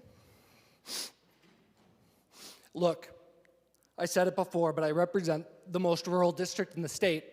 I represent northern Minnesota. I have a responsibility and a commitment to my constituents who cherish their guns, who cherish their outdoor recreation, who cherish the hunting that they do with their kids and grandkids. And I know that my constituents, just like me and my family, are responsible gun owners and want nothing more than for their kids and young people to be safe. And that's why I've worked with Senator Muhammad, the author on this bill, to make this bill work for constituents like mine. We raised the magazine threshold so that it doesn't capture some commonly used handguns. We focused the restrictions on the point of sale so that future sales don't happen, but that existing gun owners don't get impacted. We scaled back so that local law enforcement, who I had many conversations with, don't be put in the impossible position to go inside someone's home and confiscate the guns. That is the common sense work that I did with Senator Muhammad. And there is absolutely no reason why someone in this body can't support this package that addresses gun safety, that addresses school safety funding, that addresses mental health. How many times have we heard it that we have to address mental health, we have to address school safety, we have to look at a holistic approach? That's what this bill does, and it's a common sense way to do it that I've had my eye on with the author. Because I made one thing clear. If we're going to do this, it has to be a package that actually addresses the issue and actually takes a holistic approach to violence that we are seeing far too often in our communities. You know, in 2023, we did some gun safety legislation as well. We passed a red flag law. Not a single person across the aisle joined us on that legislation. And I will tell you, it saved lives. It saved lives in my community. There was a gentleman in a bar threatening to shoot up a local school in Duluth. And the red flag was raised by an individual who overheard it, and those kids' lives were saved. This work matters. Kids' lives are saved when we make the tough political decisions to take a stand and demand that we can do better. I'm asking my colleagues across the aisle, if I can do it, then you should too. You should too, because we know that lives can be saved.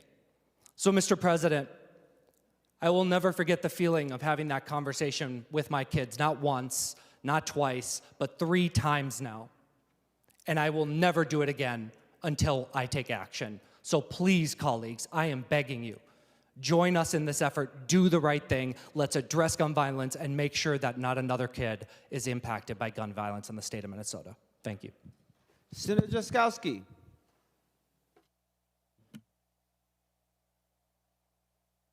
Thank you, Mr. President. You know, one of the things we need to do here is, in our jobs, representing the people of Minnesota, is to pursue truth.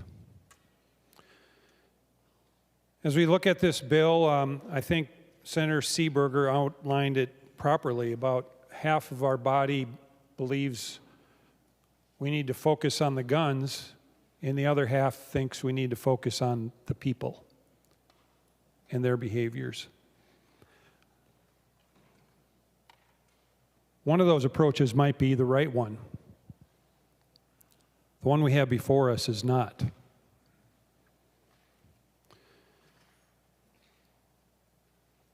Mr. President, I wonder if the author of the bill would yield for some questions. Senator Mohammed, will you yield? She will yield. Senator Drazkowski. Thank you, Mr. President. Senator Mohammed, in the bill you redefine semi-automatic military assault rifles.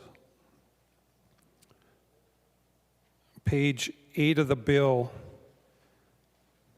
added to the category is a rifle with a pistol grip or thumb hole stock. How is outlawing that type of rifle going to make anyone safer?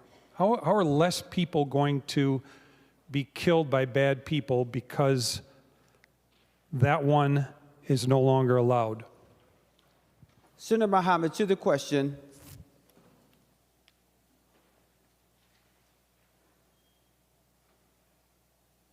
Thank you, Mr. President. Thank you, Senator Drazkowski. The bill outlines a number of things when it comes to semi-automatic rifles, whether it has the capacity to accept detachable magazines. There are certain, I think you're referring to line 8.21, is that correct, Senator Drazkowski? Senator Drazkowski, that's a question for you. Senator Drazkowski. It doesn't work that way, Mr. President. A person can ask you a question, but if you don't want to answer it, Senator Mohammed.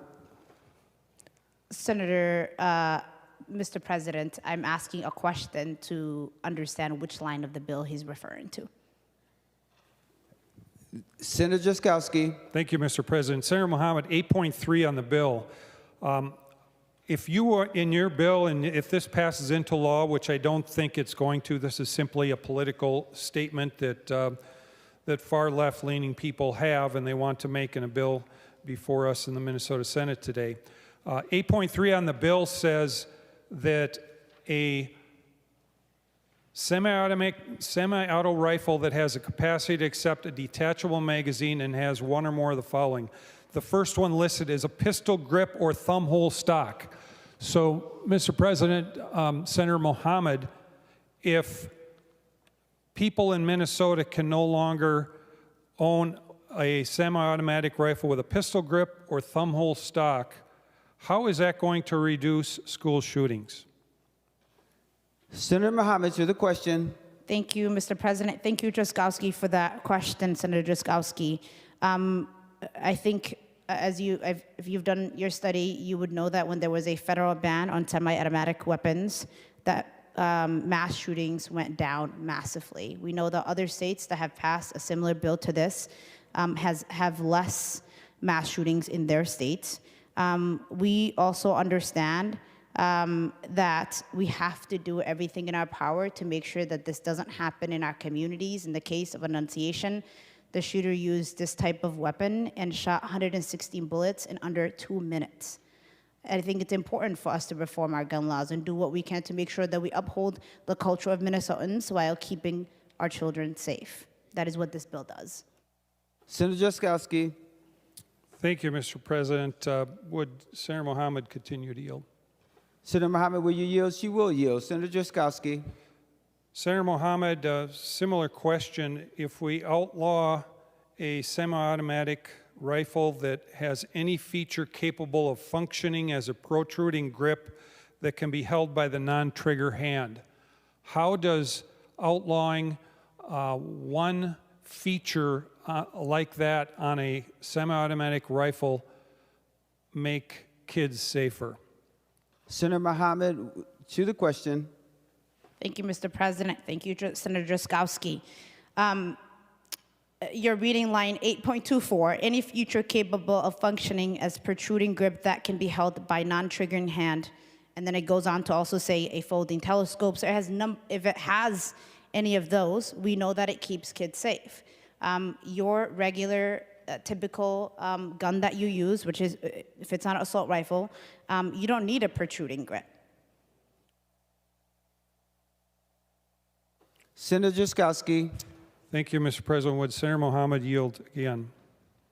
Senator Mohammed, will you yield? She will yield. Senator Drazkowski. Thank you, Mr. President. Senator Mohammed, on line 8.7 through 8.9 of the bill, it says, a semi-automatic rifle that has capacity to accept a detachable magazine has one or more of the following. In 8.7 to 8.9, it says, a shroud attached to the barrel or that partially or completely encircles the barrel, allowing the bearer to hold the firearm with the non-trigger hand without being burned, but excluding a slide that encloses the barrel.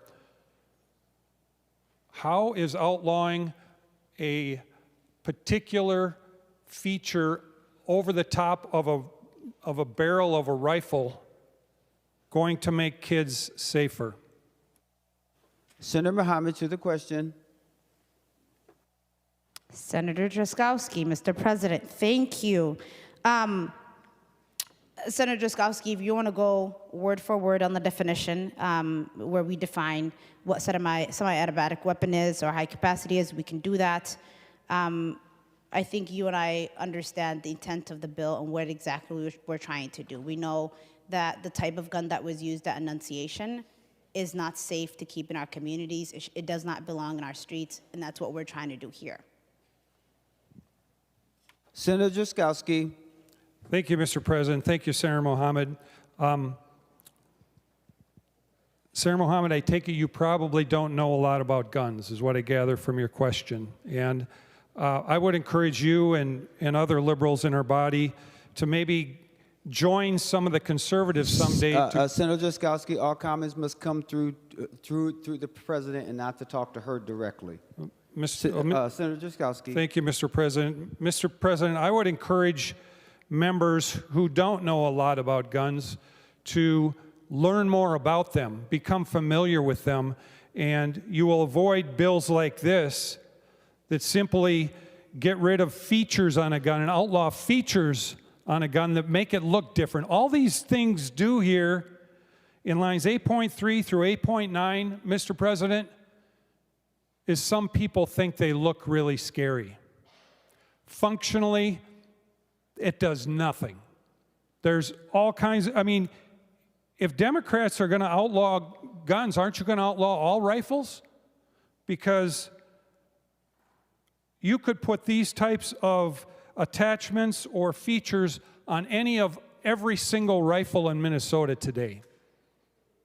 The vast majority of which are not outlawed by this particular bill. If you really think that guns get up and jump off of that table and shoot people, because they don't, then you should simply outlaw all rifles. Why aren't all rifles outlawed in here? This simply does not make sense to me. Mr. President, we need to pursue truth. Truth is that guns don't kill people. Bad people kill people, whether they use guns or knives or cars or poisons or any other method that they want to use. The sinister and evil that come from people who are sometimes possessed, as Senator Gruenhagen was talking about, by mental health issues, cannot be overcome by outlawing particular features on guns by law-abiding Minnesotans. We need to pursue truth. The truth is that it's been against the law to kill people with a firearm longer than anybody here has been alive. It's against the law, and that person who wants to break into a school or a business or any other place and has already many times determined that they're going to die there. If they don't follow that law, Mr. President, how are they going to follow any of these laws that we have in here?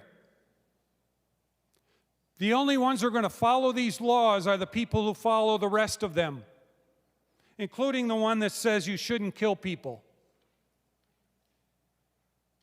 Those are the people that are going to follow these laws. The bad people are still going to be bad, or they're still going to be mentally possessed.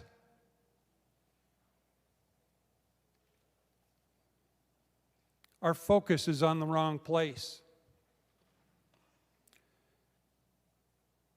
The Annunciation shooter had 3 different firearms with him that day. An AR-15, that's one of these scary-looking rifles that the people who are ginning up fear in this state by saying that firearms are somehow going to jump up and kill people simply because they look different.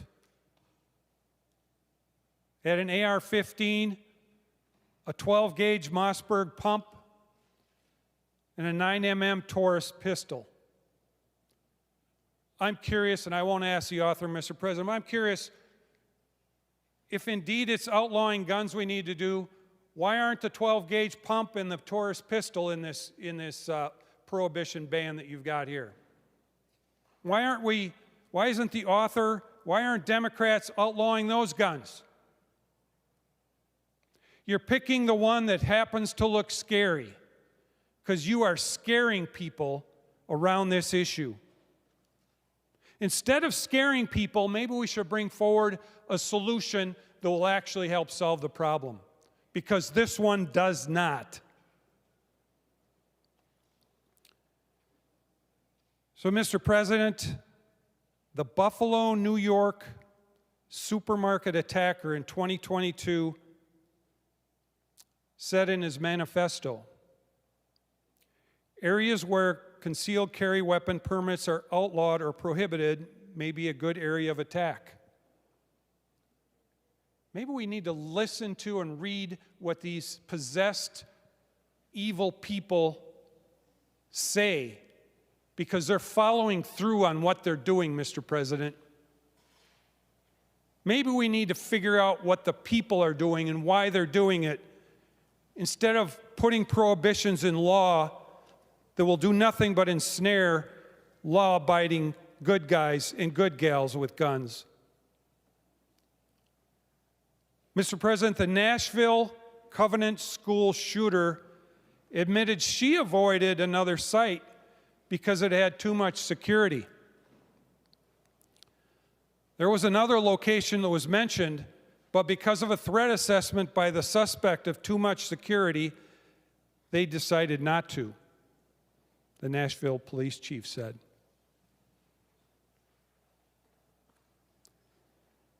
Mr. President, at the Annunciation school shooting,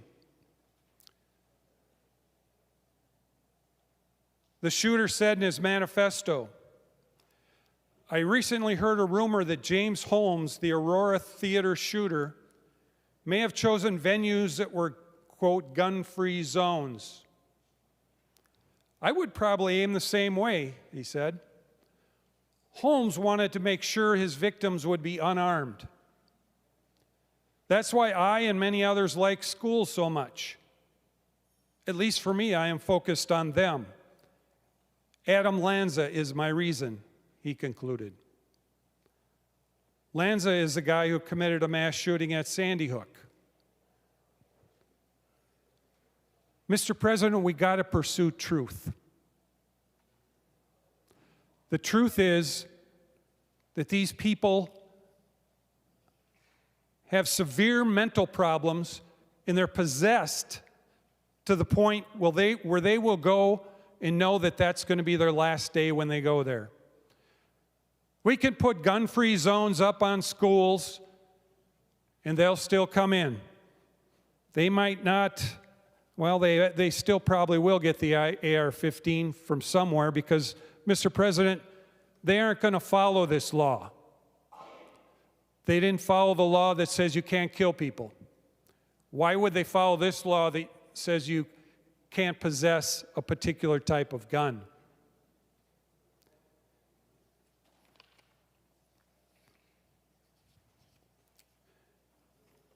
I look at page 13 of the bill, 12 and 13. We're actually going to require law-abiding gun owners to register their guns. Gun registration, here it is, folks, are requiring registration of guns by law-abiding people. And you got to check in every 3 years with your gun or your magazine that's over 17 rounds. This is going to make criminals out of law-abiding citizens who aren't going to check in after 3 years because they're busy leading their life, paying the bills, working their job, and doing the things they do. And they're going to end up the first time with a gross misdemeanor, and then if it happens again, a felony. How is that going to stop that possessed shooter that wants to go kill people in a gun-free zone? And they choose, the truth, Mr. President, is, as we learned through those 3 scenarios with other school shootings, they choose a gun-free zone because it's an easy place for them to go and there's no resistance.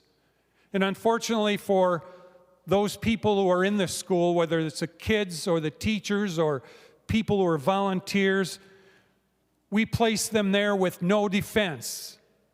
None. Because they're prohibited from having a firearm. The only thing that can protect them and give them a chance against the bad guy that is possessed coming into that building.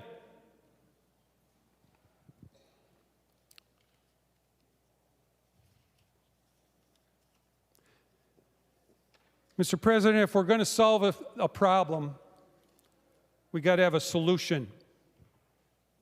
This bill also strips out the ability for superintendents and principals to give written permission to people to actually responsibly carry firearms in schools so that if the bad guy does show up, they've got some defense. Otherwise, they're sitting ducks. This bill makes them even more of sitting ducks. Because in some of our schools today, there are people, responsible people who are trained and permitted and could be there if the bad guy or gal comes in. But we're taking away that ability and we're making one big fat duck out of the people in that school.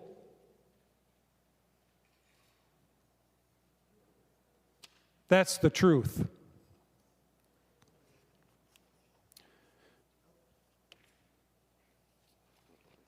Mr. President and members, I've heard it said by other members here that spoke before me that this is nothing but a political exercise to scare people, and people who are in a very difficult time where very bad things happen, ask them to do something. They say to do something, and that's natural, that's normal. But then what do? They give them a false, empty set of promises that are going to do nothing to solve it. And we've been having anti-gun legislation or statutes. I've heard other members talk about it. In the U.S. since 1934, in the state of Minnesota, we had our first anti-gun bill in 1945. And today, the fatalities per 100,000 people are much, much, much higher than they were then. More bills, more laws that tell law-abiding gun owners that they can't continue to be an owner of a gun or a type of gun does nothing. We're taking our eye off the ball, Mr. President, and we've done that with many of these iterations of past legislation, including the stuff that was passed here in 2023 by the trifecta. Done nothing to solve this problem. There's still bad people entering schools. We need a different approach. We need a good guy with a gun protecting people.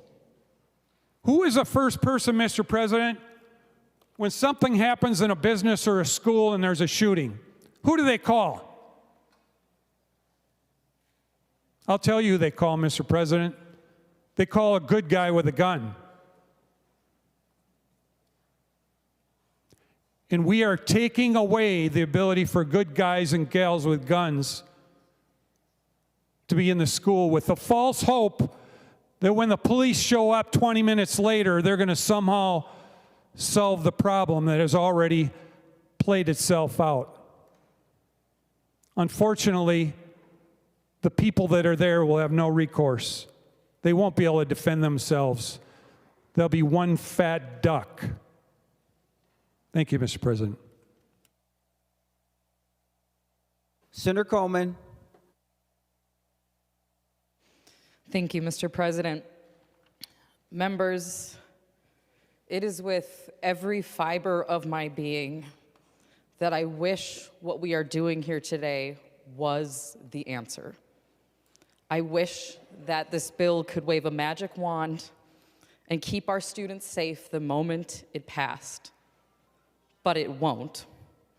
While I believe many here today have their hearts in the right place, it should be noted that Democrats held the trifecta for 2 full years and chose not to pass this bill. The timing of the vote today feels performative at best.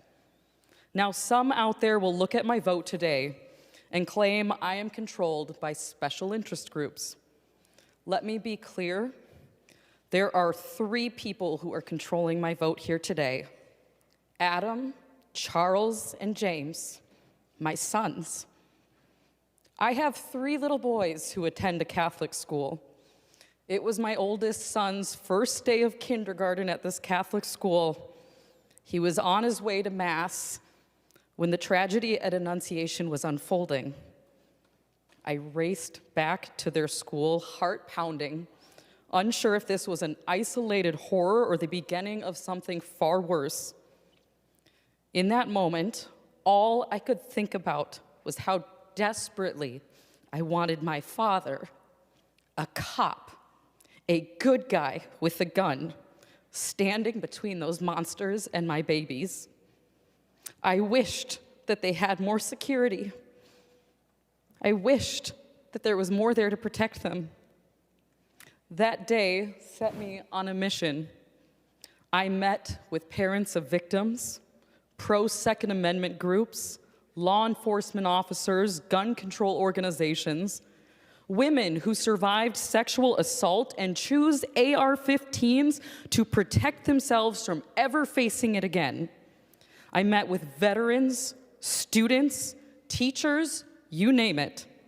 I sat down with colleagues across the aisle, in the Senate and in the House, and brainstormed every action that could have stopped that tragedy.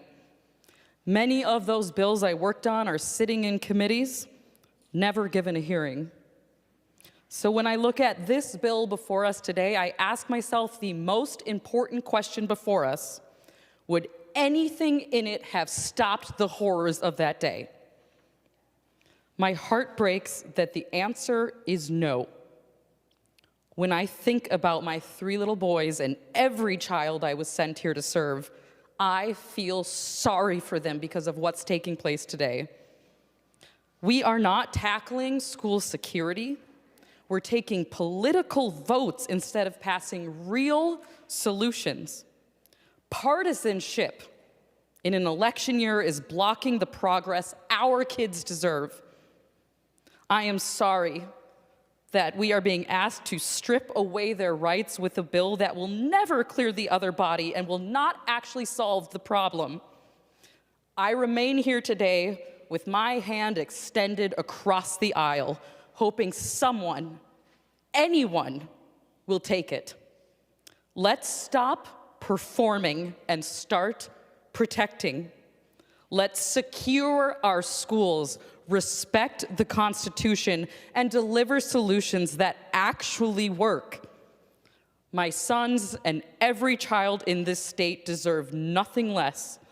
I am ready to work with you to get it done. The question is, are you? Thank you, Mr. President. Senator Port. Thank you, Mr. President. Mr. President, I have a freshman and a sixth grader. Active shooter trainings have been a part of their lives since preschool. In fact, my youngest met one of her best friends in kindergarten because they were supposed to hide under the same desk during the drill, and she comforted him when he got scared. Some of our colleagues have accused us of performing political theater today.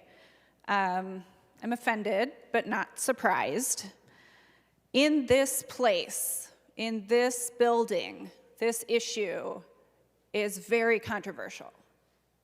But in my community, which has both Republicans and Democrats and independents and people who don't follow politics, it's not. It's not controversial.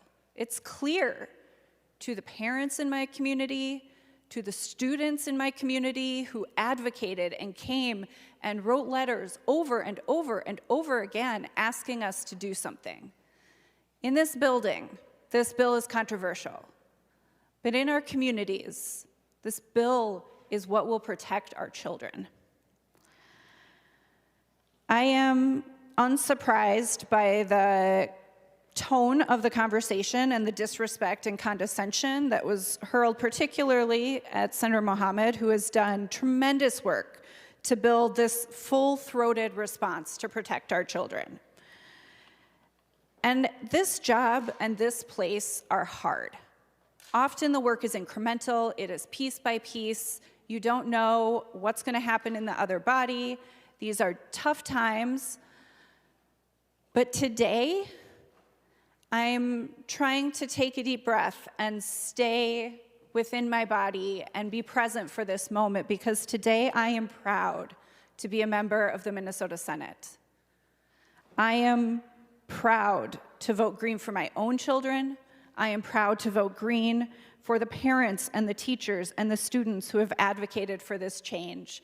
I am proud to look up in the gallery and see a sea of red and orange shirts that I know are here standing up for our children all across the state of Minnesota.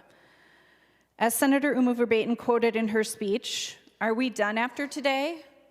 No. But today, I am proud to vote yes. Senator McQuaid. Thank you, Mr. President. One of the things I say the most on this floor is I'm going to ground us in reality. And I'm not going to say that today. What I am going to say is I want to ground us in the reality of the parents and the students of Annunciation. This truly has to be the most heartbreaking packet of letters we have ever received. And I'm going to read some of it, Mr. President, because these are the stories of Minnesotans and they deserve to be told on the floor of the Minnesota Senate. I'm the wife of the principal at Annunciation. August 27th wasn't a one-day event. We are still struggling and recovering months after the worst days of our lives. The look of panic and grief on the faces of the kids and teachers is a scene I will carry with me forever. Why do we allow weapons this destructive to tear apart our communities? The gunfire lasted approximately 2 minutes. 116 shots fired, 2 children lost their lives, 28 other people were injured, 24 school children and 3 elderly people, and many who sustained gunshot wounds. Why are we allowing this to continue to happen? You have a chance this session to make sure no other children have to go through what mine did. The reality for 300 students, faculty, and staff changed forever on August 27th in under 2 minutes. In the words of my 13-year-old survivor, no more fear, end gun violence. I love my children and the families at Annunciation. I would do anything to protect them. That's why I'm begging you. Please pass Senate File 4067. We can act for the children who are still here and ensure that others never have to experience this. At 6 years old, my daughter witnessed one of her best friends shot multiple times trying to find a spot under pews to hide. At 6 years old, she witnessed classmates murdered and brutally wounded as they sang inside church on the 3rd day of school. I am a 7th grader at Annunciation. As a school shooting survivor, I want it to be harder to get assault weapons. On August 27th, over 100 rounds were fired into the Annunciation Church at my friends and me. It was terrifying. Please do something. I am 9. During church, we went through a shooting, and my buddy and me didn't think it was real until we saw Maeve get shot. All I saw was black and blood behind me. I think guns should not be sold to anyone for reasons Harper and Fletcher died. Please do something to make it right. I'm sorry for not spelling that right. I'm a 5th grader. When we practiced for lockdown drills at school, I felt scared and awkward. August 27th was the scariest day of my life, and I don't want to happen to anyone else. I hope you will listen to my friends and me to keep us safe so no one has to go through what we went through. Mr. President, this is the most heartbreaking packet of letters I have ever received in my entire life. There's words in here like begging and pleading and no more normalcy. My 13-year-old still sleeps in my bed. My kids run when they hear nails being pounded into the roof, getting repaired next door. They can't hear basketballs bouncing or a car backfiring. My 6-year-old doesn't even have the words to tell me how scared she is. Trauma therapy, family therapy, night lights, no lights off. What is this world that we are creating for children? Mr. President, I was 8 years old when the assault weapons ban went into effect in this country. And I had the distinct privilege of being all the rest of my school years from 8 to 18 with an assault weapons ban in this country. Your risk of dying in a mass shooting from the time I was 8 to 18 was 70% lower than it is today.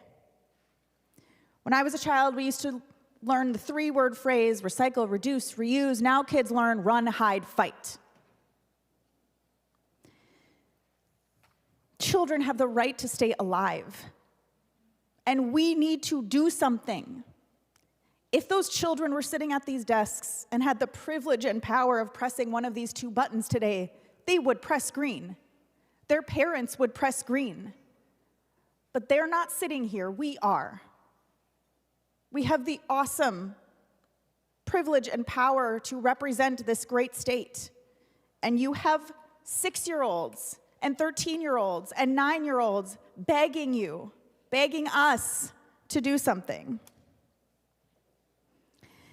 Mr. President, in my home, there is something that lives very large right now. I have a 4-year-old, and during Emergency Preparedness Week, she heard the sirens go off for the first time. We have been talking about those sirens since Emergency Preparedness Week. For hours that first week, it was every night for 2 hours. Are the sirens going to go off? What happens when the sirens go off? Why did the sirens go off? Those are tornado sirens. Nothing happened to my daughter. She just heard a loud sound. I cannot imagine how 300 sets of parents have to talk to their kids about this world. They were sitting in church, at school, the literal 2 safest places you could possibly be, or should possibly be. I think about the tornado siren conversation that I have with my daughter. And I think about those parents every night. I have a picture of the 9-year-old who wrote this letter in our packet and her brother in my office. I think of Harper and Fletcher every day. We pray for them in my church every Sunday. We can't do nothing. Mr. President, there are a lot of things that connect moms, kind of regardless of where you live in this world. Toddlers are feral, newborns are unpredictable, teenagers are mouthy. That's true, pretty much across the world. There is not one thing about what the Annunciation mothers experienced that relates to any other thing a mother experiences in this world. Gun violence is a uniquely American problem. Every other country on this planet has figured out how to not have their kids get shot in school. Last year, 89 kids died from gun violence in South Africa, 0 in Japan, 500 alone in the state of Texas. That's 1 state out of 50 in this country. We know what works. We know what saves lives. It's possible, Mr. President, I'm standing here today because I had the privilege of going to school during an assault weapons ban. We owe it to the children, and we owe it to their parents. We're not standing here performatively. I want everyone to look in this packet of letters and tell me what is performative about responding to a 9-year-old or a 5th grader or a 13-year-old is performative. Or saying that we're doing this to scare people. I wonder how the 300 students at Annunciation would feel if they heard that. I think they're pretty scared. They have every right to be scared. 116 bullets in 2 minutes went through their church windows, through their clothing, through their friends' bodies, through the church pews. That's scary.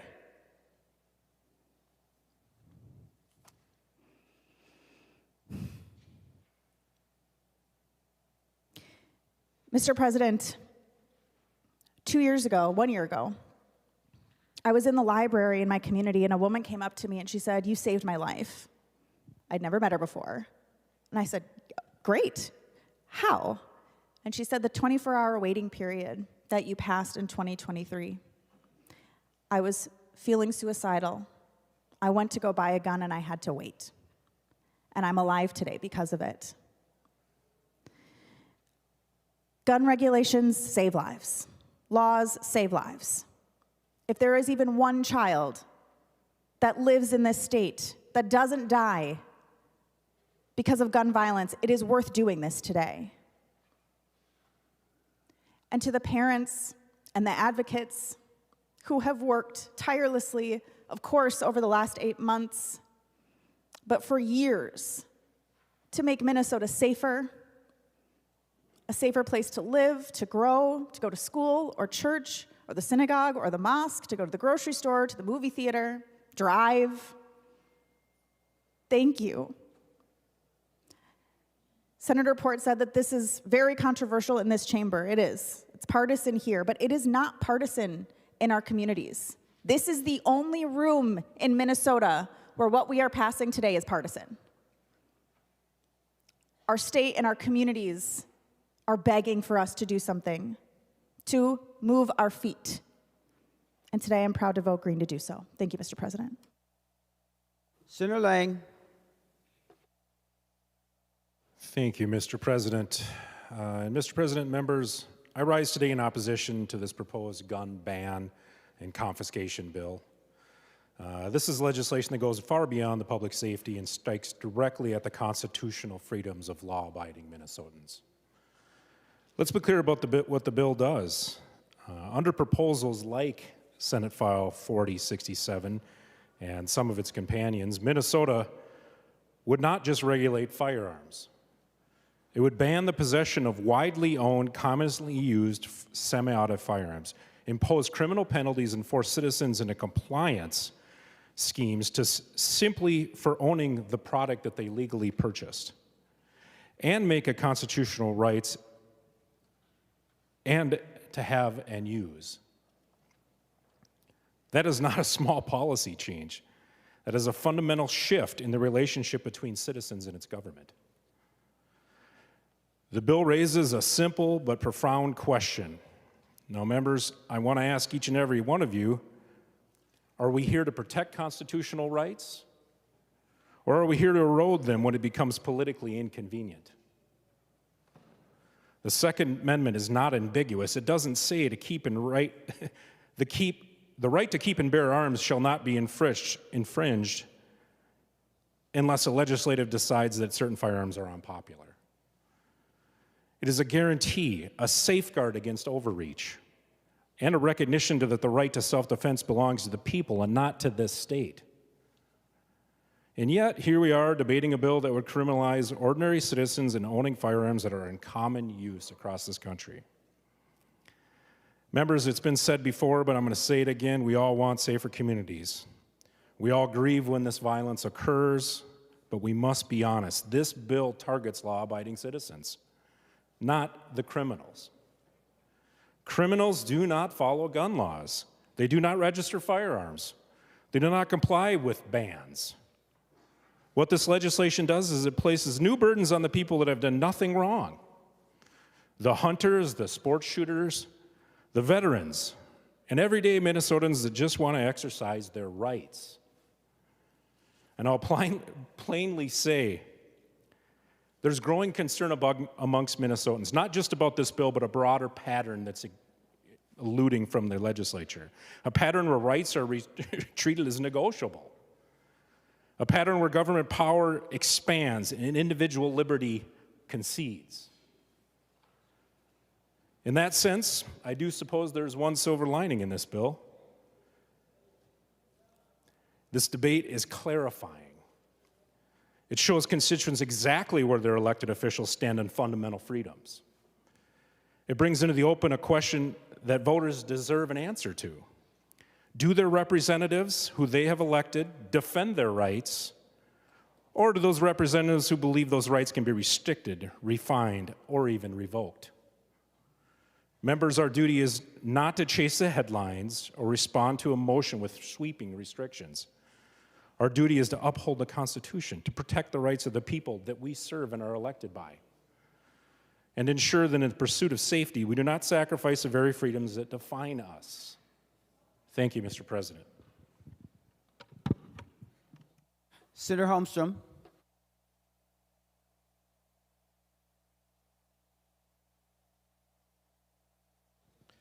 Thank you, Mr. President.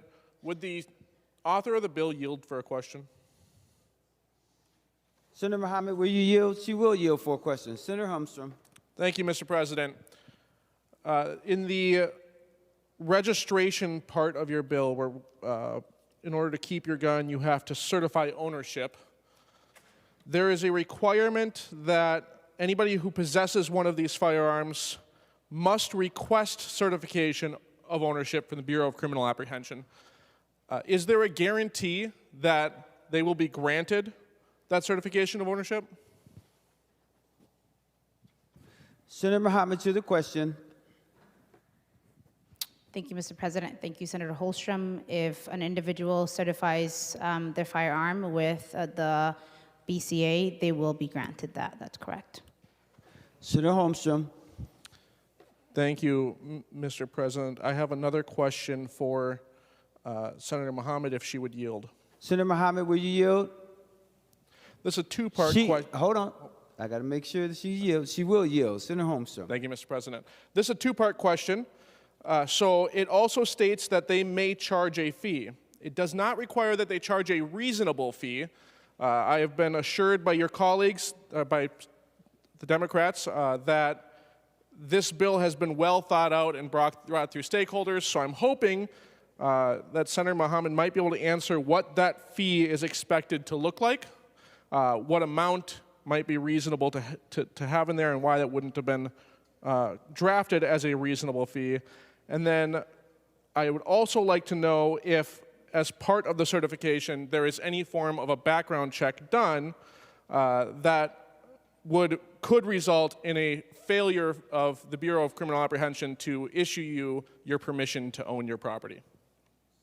Senator Mohammed, to the two questions. You may have to repeat the second part of that question, but to your first part, Senator Holmstrom, in terms of a reasonable fee, the BCA will create the system and they'll be creating a reasonable fee. We don't have a number on top of our minds, but they'll be charging that fee. Senator Holmstrom, do you want to clarify the second question?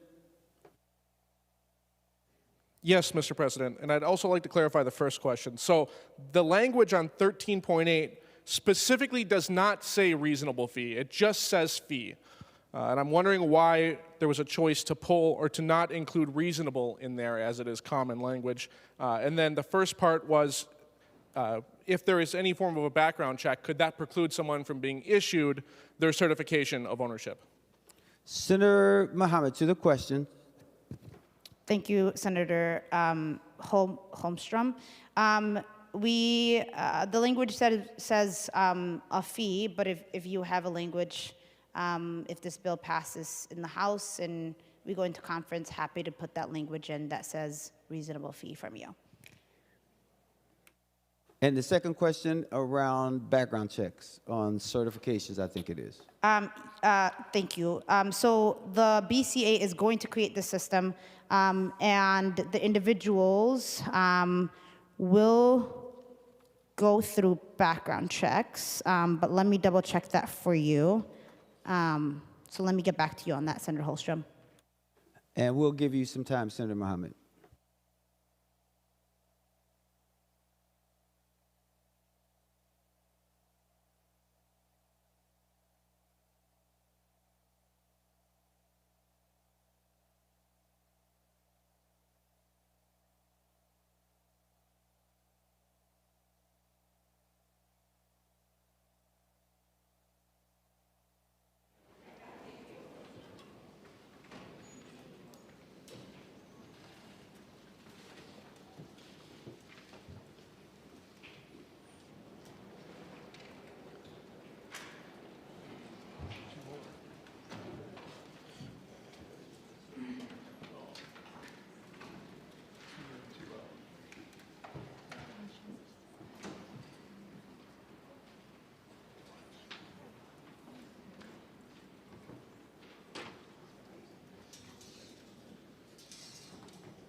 Senator Mohammed.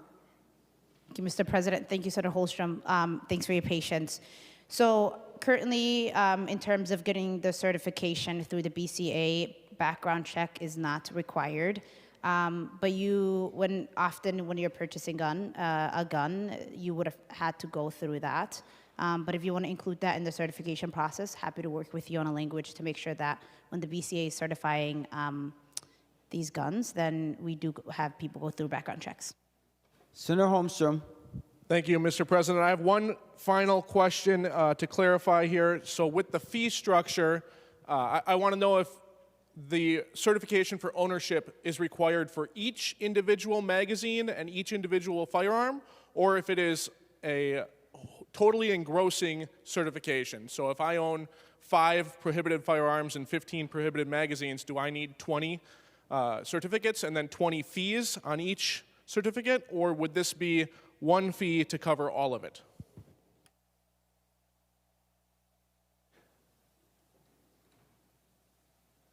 Senator Holmstrom, you're asking Senator Mohammed to yield? She will yield. Senator Mohammed. Give me 1 minute.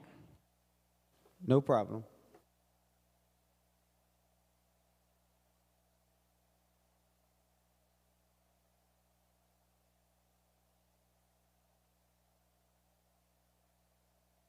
Thank you, Mr. President, and Senator Holstrom. Senator Mohammed.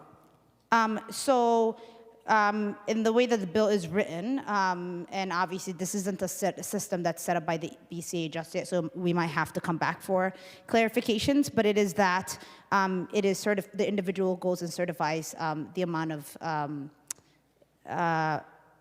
guns that they have. It's not based on individual magazine or individual guns. It's one time that you go and certify it as a whole. Senator Holmstrom. Thank you, Mr. President. I'm wondering if Senator Swedzinski would be willing to yield for a question. Senator Swedzinski, will you yield for a question? Yep. He will yield for a question. Senator Holmstrom. Thank you, Mr. President. One of the provisions in this bill was a provision that was authored by Senator Swedzinski, and that was to preclude the option for principals and administrators to allow for a firearm to be carried in the building by a responsible party. I'm wondering if Senator Swedzinski knows what the response time is for police in Eden Prairie. Senator Swedzinski to the question. No, I do not. Senator Holmstrom. Thank you, Mr. President. The average emergency response time in Eden Prairie is about 8 minutes and 12 seconds. I'm wondering if he might yield for another question. Senator Swedzinski, will you yield for another question? Yep. He will yield for another question. Senator Holmstrom. I'm wondering if he might, and we spoke about this in committee, so hopefully there was some research done, if he might know what the average response time is for emergency services in outstate Minnesota, like, say, St. Louis County. Senator Swedzinski to the question. I do not know the answer to that as well. Senator Holmstrom. Thank you, Mr. President. That is concerning to me because outstate schools use this provision to protect their student body. When emergency services are minutes away, 8 minutes away, I can understand why someone might feel as though it's not necessary. But in St. Louis County, the average response time is about 20 minutes, and that's a good day. And I think about the students in St. Louis County, the most rural county in our state.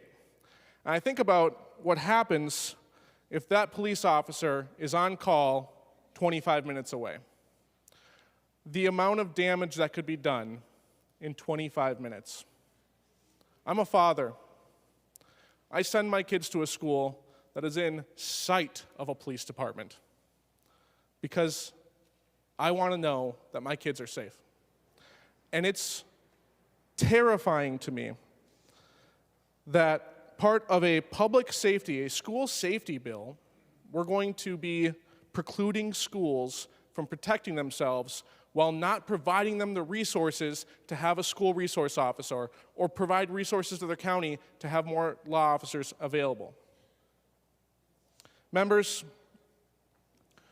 we should all remember, do you solemnly swear to support the Constitution of the United States and the Constitution of Minnesota? We all said, I do.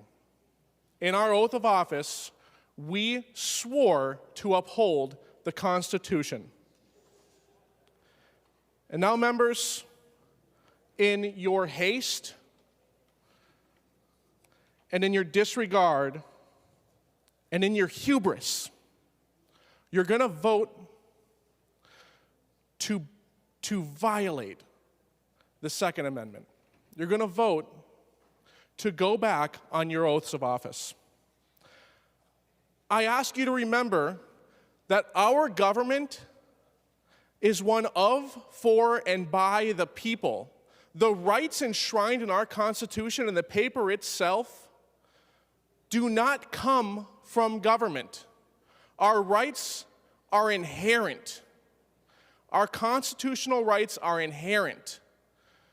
We do not have the power in this body to strip those rights. It's not one given to us by the people. Now, we can choose to look back and violate our oath. We can choose to grab more power, but I choose not to. When similar laws to this were passed in Canada, there was a statutory opportunity to turn in your guns. Less than 2% of those guns were surrendered. People do not comply with these laws because the people have not given us the power to write these laws.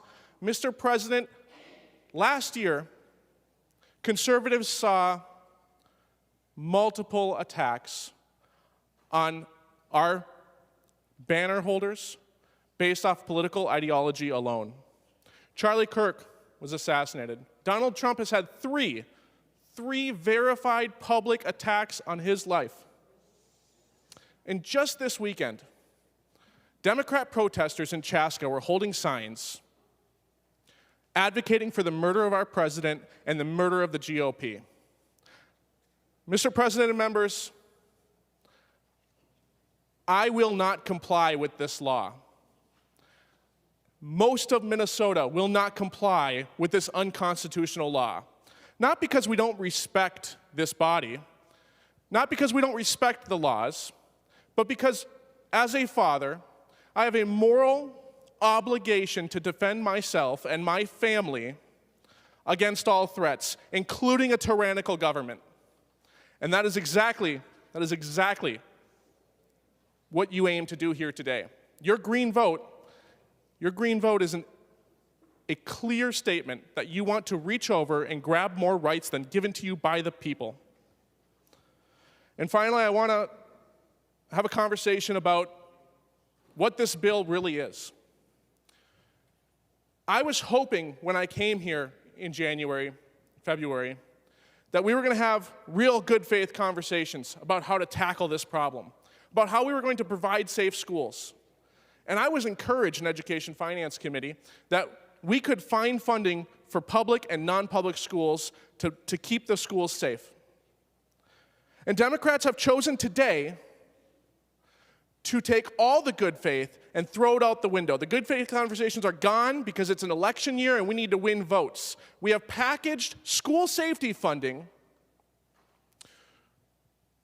with a gun-grabbing bill, knowing that not a single Republican will vote to strip Second Amendment rights.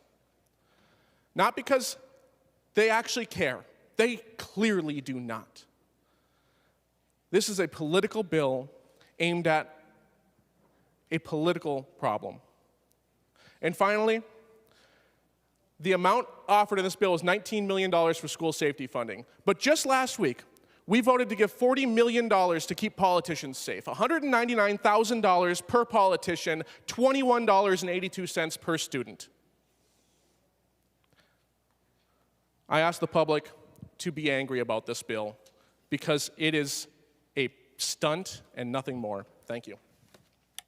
Senator Pa.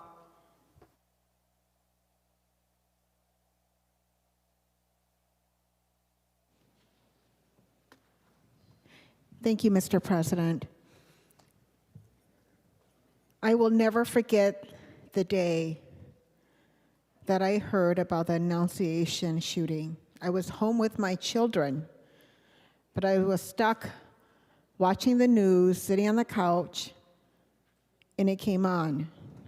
My children were in their rooms, as they always are. One by one, they came out. Their friends were already texting, so they were texting with each other about what had happened. They found me sitting on the couch and came and sat next to me.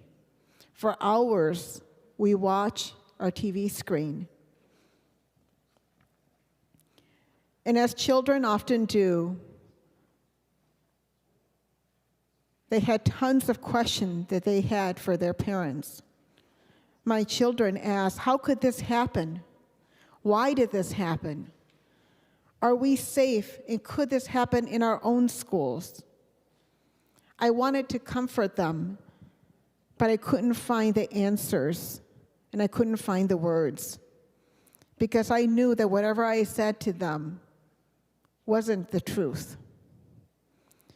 Children are extraordinary, and they are smart. They know what is happening in our world. They're watching us, watching to see what we're going to do to protect them. To the families of Fletcher and Harper, you are held in our hearts. To every family impacted by gun violence, and to every family impacted by that day, the children who were there, the teachers and the staff and the parents, you're not forgotten, and today my green vote is for you. I'm tired of watching the fear. I'm tired of watching the vigils and attending them. I'm tired of watching the news and seeing myself and my families as one of those families that are impacted. And I know that many Minnesotans feel the same way, because I've heard from them. I've heard from families across Minnesota, but especially from families in my district saying that we have to do something here to protect our children. We may not have the answers for every question that our children ask us, but we can show them through our votes, through our actions, that we hear them. And members, today I ask for you to think about this. If it had been your child at Annunciation, would you hesitate to vote for this bill? I don't believe a single one of us would hesitate. We would act without apology and without delay. Vote green. Senator Nelson.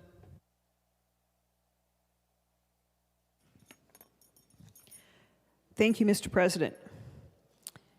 Well, we've heard many words today, very important topic, and quite frankly, I had not planned to speak. I knew there would be many words today, but you know, I could not help but feeling compelled to speak because I recall very clearly April 20th, 1999. Some of you might recall that was the day of the Columbine shootings. I was a middle school teacher at that time, and I went back to my schoolroom the next day and looked at it in a very different light. What I saw was the hallway with a full wall of glass and then the door that went into my classroom. What I saw was there was no place for anyone to hide. There was no closet. Everything was open to that glass wall that went along the length of the classroom. And so, as much has been said today, I could not sit and not speak to what has happened and how difficult it is for everyone to live and work in this environment where we are seeing far too much violence, and particularly when we think about our kids at school. I think about my colleague, Senator Kubley, who often said, sit down there in that first seat and say that all things have been said, but not by all people. And that's why I wanted to get up today and speak to the seriousness of the issue before us. And there is so much good that we have in front of us in this bill. Particularly, I am talking about the things that we all agree on, those things that work. School safety, of course. Schools are built differently today. We look at school safety differently today. And I'm very glad that during my time as education chair, we increased school safety dollars. We also see that here, and we're glad for that. We also see the school-linked mental health, and I'm sure that you have noticed in your districts as well, you have to take the services to where the kids are. And in this case, having the school-linked mental health has been highly successful. That is an important piece of the bill before us today. And we have seen over and over the value of having school resource officers in the school. I did a ride around with an ambulance one day, and it ended up that we were at a middle school. And I saw firsthand the difference when that school resource officer entered the room where the child was, where the student was, who was decompensating, having a very difficult time. That trained school resource officer was able to diffuse and tone down the situation. So those are things that we know work, and we all agree on those things. But what is troubling to me today is that these things that we know can help keep kids safe in our schools has been paired with sweeping, controversial gun control language. And you have heard throughout the discussion today the issues with that. Let me just name one major one. There are serious constitutional questions about the language that is being paired with what we know are working safeguards that help keep kids safe. And that is sorrowful. I am sorry to see that. And if that's not enough, none of these controversial gun control things that have constitutional concerns are moving in the House. So we have just a few legislative days left, and yet we are spending hours and hours on something that is not moving in the House, highly controversial, have serious constitutional questions. And Mr. President, I am sorry that we are not focusing, we are not using our time and our energy and our resources to focus on those things that work. And that's probably the sorrow that the amendment offered earlier today that would have focused on things like school safety, school-linked mental health, SROs, and would have set aside the controversial sweeping gun control measures that have serious constitutional questions. I'm afraid that died by one vote. So here we are. I'm sorry to see that we're not focusing on those things that can best help keep kids safe. Senator Heisman. Thank you, Mr. President. I'm wondering if Senator Mohammed would be willing to yield. Senator Mohammed is not on the floor. All right, well, I will move on. I still have serious concern about the question I asked her earlier, and if someone else is over there that can yield and answer this question, it would be greatly appreciated. But the language where it clarifies what a semi-automatic military-style assault weapon means, it says, under the provision for semi-automatic pistol that has the capacity to accept a detachable magazine and has one or more of the following: any feature capable of functioning as a protruding grip that can be held by the non-triggered hand. Any of my guns can be held by the non-triggered hand. That is extremely concerning to me, and as it pertains to pistols, in my view of it, I think it may actually make all pistols fall under the category of semi-automatic military-style assault weapon. She is still not on the floor, but I had another question, which is unfortunate that she is no longer on the floor. But under the section 13.15, the penalty that comes along with not properly certifying your large capacity magazine or your military style assault weapon. The language on 13.17 and .18 says, a person who is convicted of a second or subsequent violation is guilty of a felony. If she were here, I would ask her, will Senator Mohammed yield? Senator Mohammed, will you yield? She will yield. Senator Heisman. Thank you, Mr. President and Senator Mohammed. On line 13.17 and 13.18, a person who is convicted of a second or subsequent violation is guilty of a felony. Can you tell me what the difference between second or subsequent is? If I have 2 large capacity magazines, is that a second violation?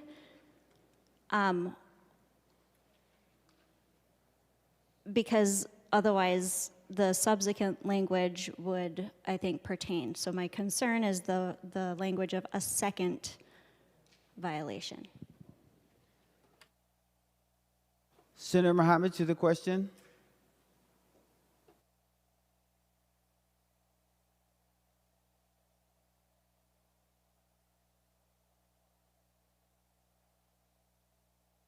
Thank you, Mr. President. Thank you, Senator Heinzman. I think you're referring to 13.7. Is that correct, Mr. President? She's asking a clarifying question. Senator Heinzman.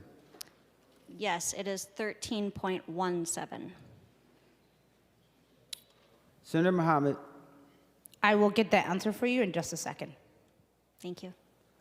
We'll give you some time.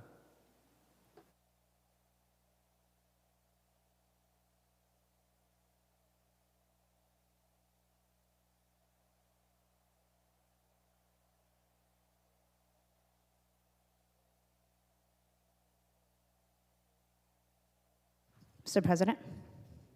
Senator Mohammed. Senator Heinzman, it is if you get convicted a second time, that's what the subsequent is for. So if you do it one time, it's a misdemeanor. If you do it twice, it would be a felony. Senator Heinzman. Thank you, Mr. President. Senator Mohammed. So the language of subsequent would be a future violation, but the language of second could be the second within the same conviction. Senator Heinzman, two Yes, things. thank You you. have to speak to me and not speak to her directly, and you have to ask her to yield. So Will are she you yield? asking her to yield, Senator? Yes, please. All right. Senator Mohammed, will you yield?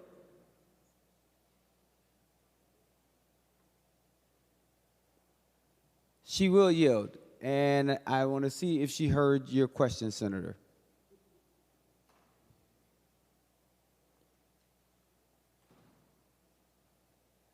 Thank you, Mr. President. Senator Heinzman, that is correct. If you have a first one, it's a misdemeanor. If you have a second one, that would be a felony. Senator Heinzman. Thank you, Mr. President. Will she continue to yield? Senator Mohammed, will you continue to yield? She will. Senator Heinzman. Thank you. If you could go to line 23.16.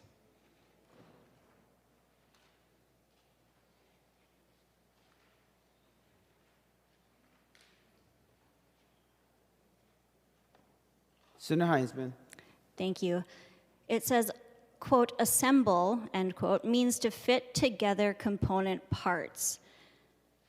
And then down on 23.19, assembling firearms requirements limitations. A person who is not a federal firearms licensee is prohibited from assembling or manufacturing more than 3 firearms in a calendar year.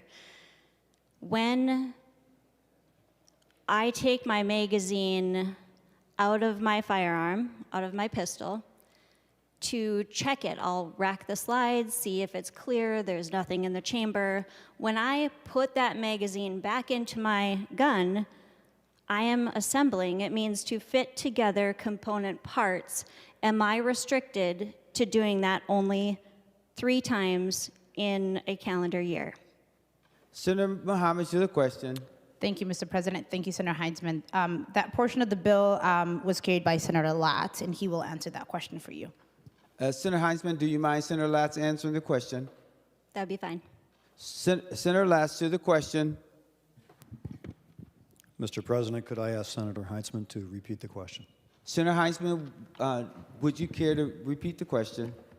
Thank you, Mr. President and Senator Latz.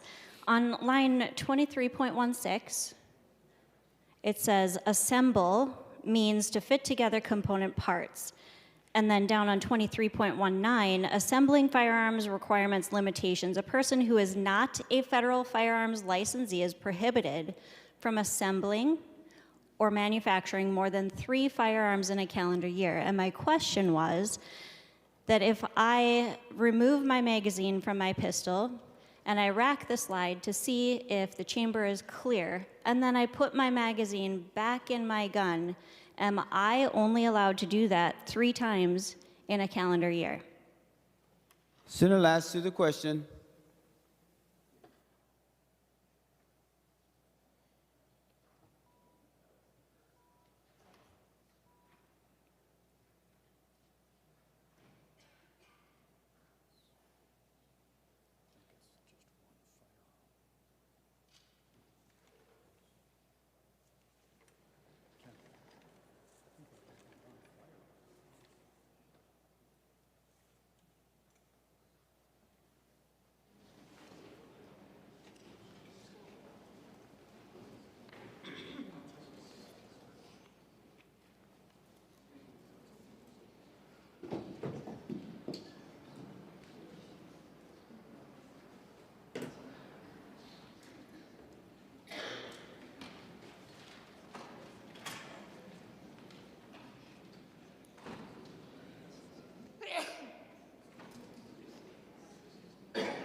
Senator Latz.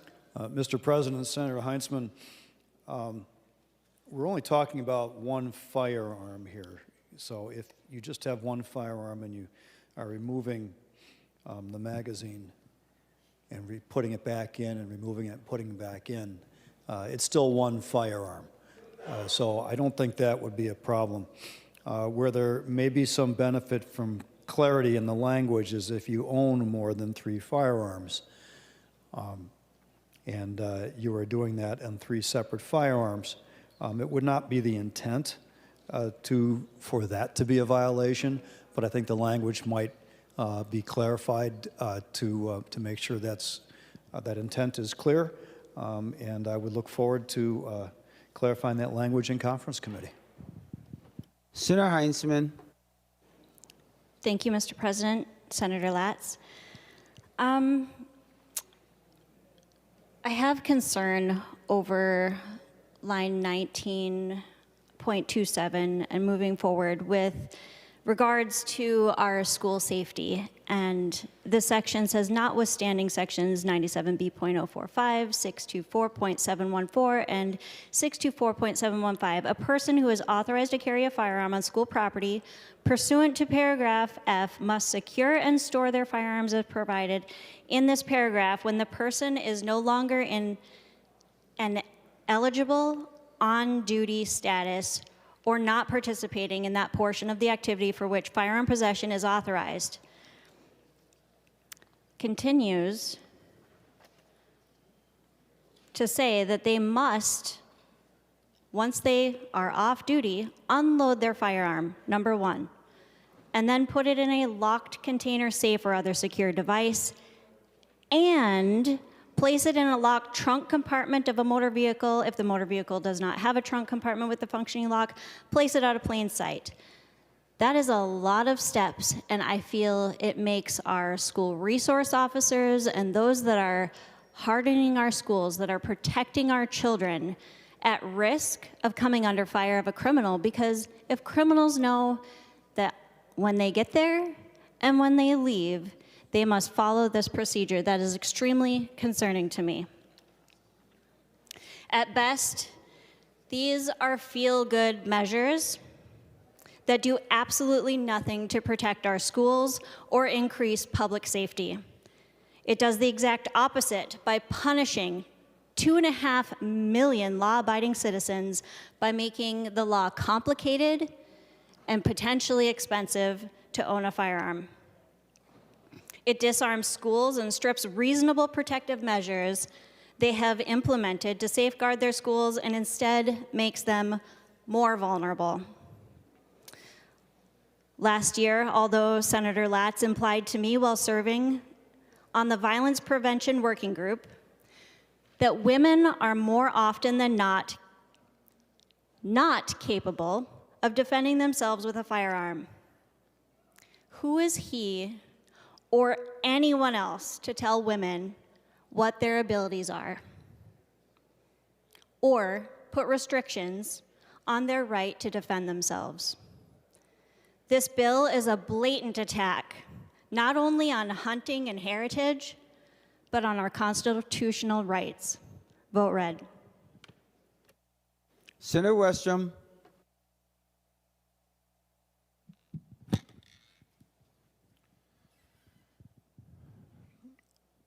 Mr. President, members, the event that took place in Minneapolis was horrific. As a parent of children, when you hear this kind of news, it does send chills through your spine. Praying for those involved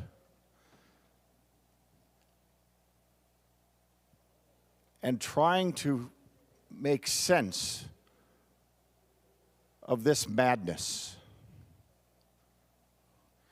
And so I understand the idea that people want to cling to something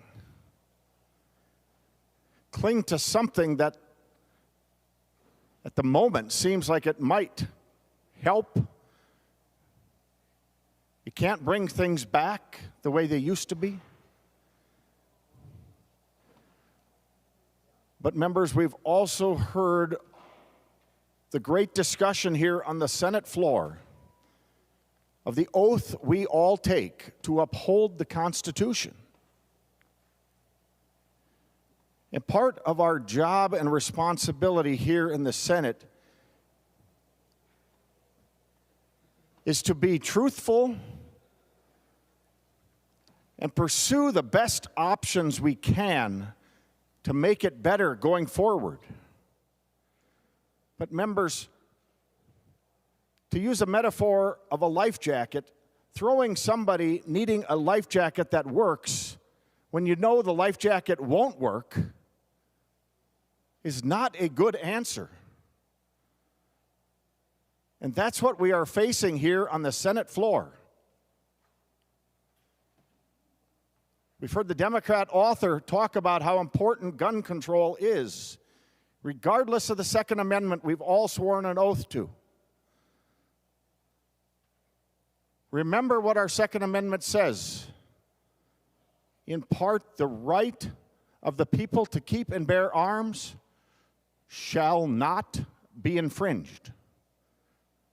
It's rather short, members, but many have talked about the Second Amendment and how important that is to keep the First Amendment. And they're all important. Finding a solution is important.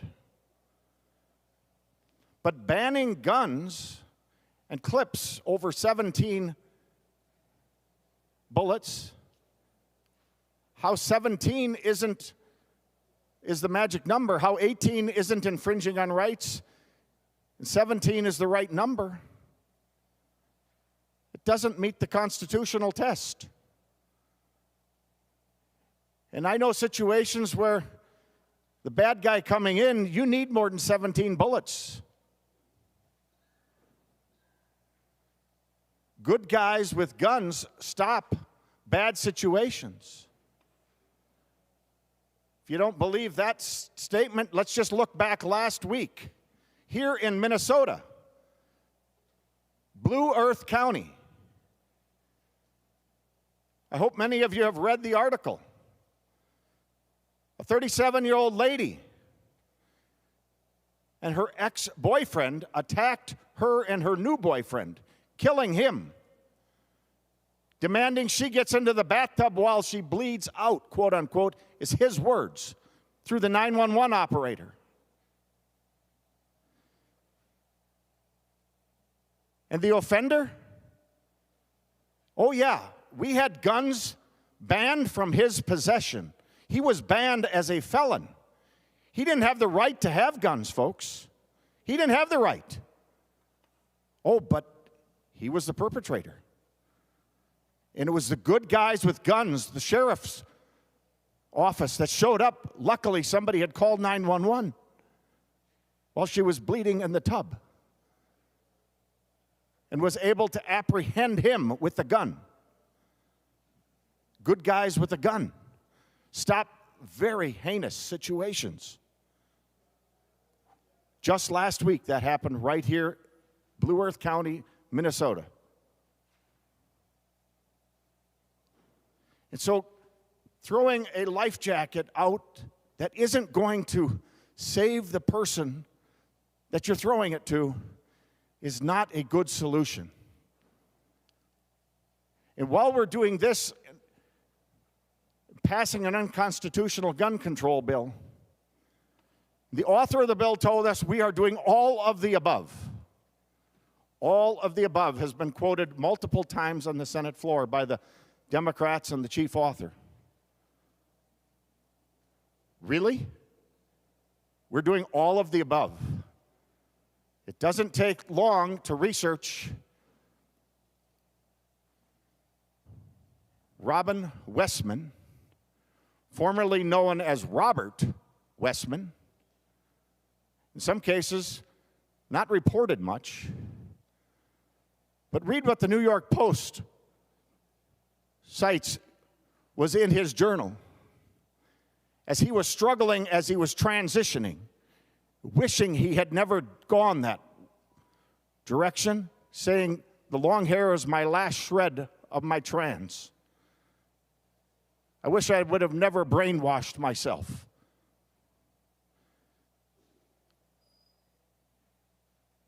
Psychotropic drugs that he and others are on. There's a study going on at the FDA to look into this, because this is a common denominator in this approach by the Democrats, that they're leaving out some of the obvious concerns we have with the drugs many of these shooters are taking as they transition. And yet the author of this Democrat bill says this is an all-of-the-above approach. No, they're leaving out the most obvious thing that needs to be researched as this common denominator. You say, oh, this was just an anomaly. No, look back in February, just 2 months ago, 3 months ago. British Columbia, very similar circumstances. A student transitioning from male to female kills her mom, and many students after her stepbrother was killed also. A hockey rink out in Rhode Island, similar underlying issues with transition, surgeries, and psychotropic drugs. Nashville, Tennessee, the assassin of Charlie Kirk. And these all just happened in the last year or so. And if you look back further, this common denominator is written over many of them. And yet we're being told this is an all-of-the-above approach. No, it's not all of the above. The Democrats want to ignore that fact, pass an unconstitutional bill, sell it as a life jacket that's not going to help the situation. Let's get to the root cause.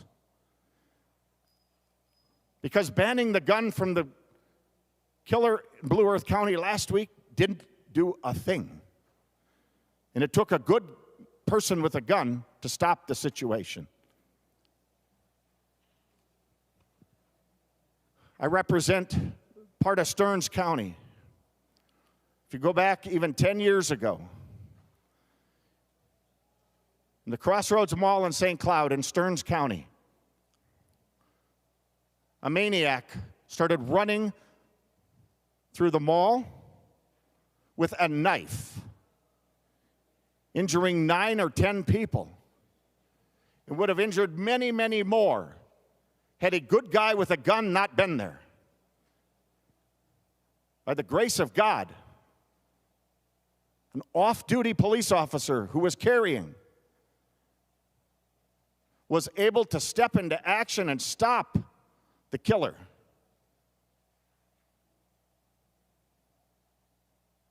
Folks, don't tell us this is an all-of-the-above approach, and then we're leaving out some of the most obvious things we need to look at with common denominators that are having maniacs do what they did in Minneapolis last fall.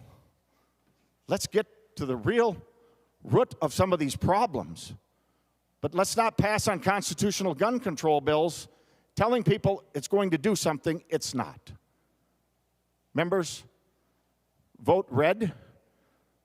Let's get serious about this and look at all of the above if we're going to call it an all of the above approach. Don't tell us it is when it isn't.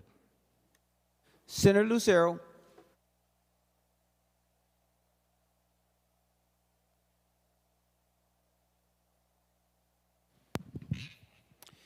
Thank you, Mr. President. Minnesotans are shocked. They're horrified when they see these tragedies targeting our children. They're shocked and horrified when these tragedies affect parents. Devastating. And that cuts across every demographic there is. Protecting our children, ensuring that they are safe, is not a partisan or political issue. We all want that. We have to ask ourselves the question, and I've asked myself the question when I observe these tragedies that occur in Minnesota and in other states. What has changed? Because what is being experienced today, these horrific tragedies, is not the way it was when I was growing up. It's not the way it was in the history of Minnesota. I heard it referenced by the remarks of another member, the Columbine shootings. I was in high school at the time. And that was the first that I became cognizant of these tragedies, these mass tragedies, targeting innocent people. People that are committed to perpetrating violence, people that are committed to evil, targeting the innocents, the most innocent among us, is when my eyes were open to that. But we see other manifestations of things that have changed in society. When I believe I was in 4th, 5th, or 6th grade, when the Jacob Wetterling kidnapping happened, for those who might even remember that. There's some in this chamber who may not have even, well, I know weren't alive when that happened. But that was an earthquake in Minnesota. And I remember the aftermath of that tragedy. Parents were terrified that their child might be next. What changed? When I drive to the Capitol here during the school year, one of the things that I consistently observe is the long line of vehicles of parents that are sitting at the bus stops. Whether they're dropping their children off, or whether the bus is coming to pick their children up, or whether it's in the afternoon, you'll see the parents in the line of vehicles at the school bus stop waiting for their children to be dropped off. That was not the case when I was growing up. But why is that happening? Because parents are afraid. What changed? Why is that now the norm? It's because parents are concerned that their children are going to be harmed if left alone at the bus stop. What changed? There are multiple manifestations of evil targeting innocence.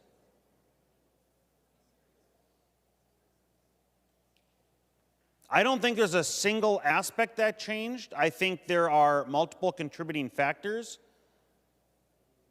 But I believe one of the strongest variables that has changed in the history of the United States, in the history of Minnesota, is the callous disregard for the value of life. And that's being perpetrated all throughout society in many different forms.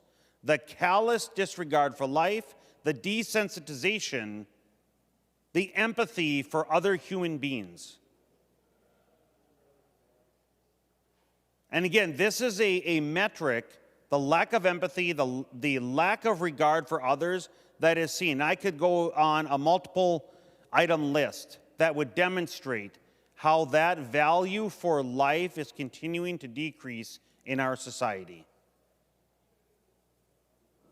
The virtue of sacrificing for others, setting one's own interests aside,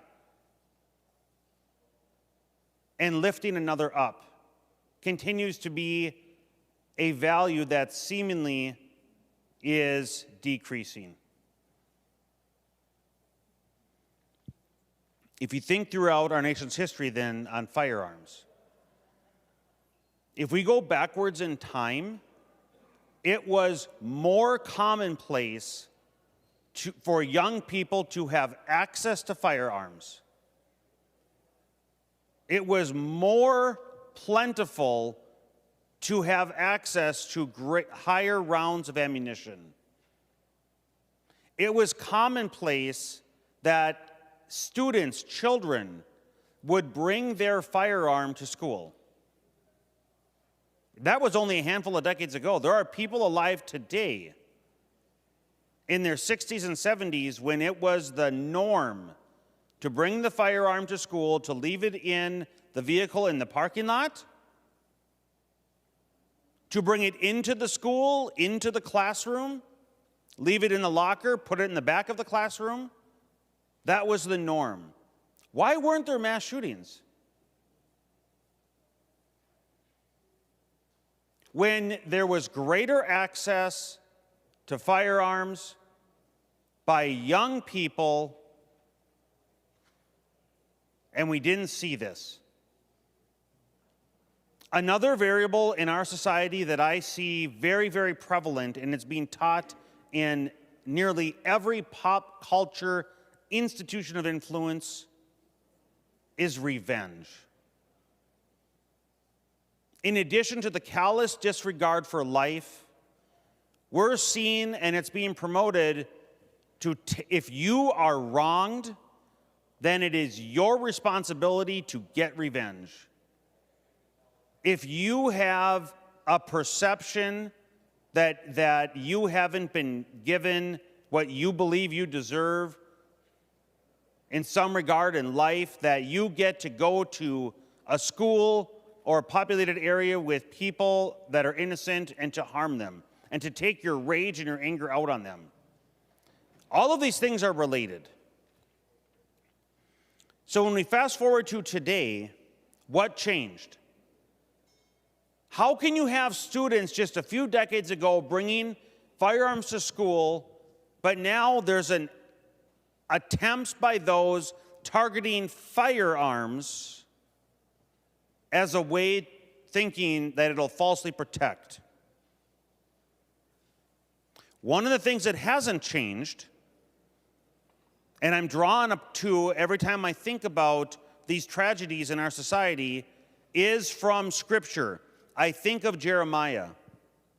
This is Jeremiah chapter 17. The heart is deceitful above all things and desperately wicked. Who can know it? And what I'm concerned about and what I think we see is the lack of targeting the evilness of the human heart. Evil is real. Anger and hatred are real. And when those emotions swell up, they take root in a person's heart, and you combine that with a lack of regard for life and the idea that they are obligated to get revenge and go after innocence, when you combine all those together, that's how you get this tragedy. That's how you see these tragedies.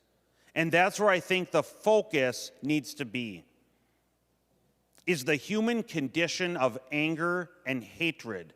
By targeting the instrument, the tool that somebody that is angry and malicious might attempt to use, it's not going to solve the condition.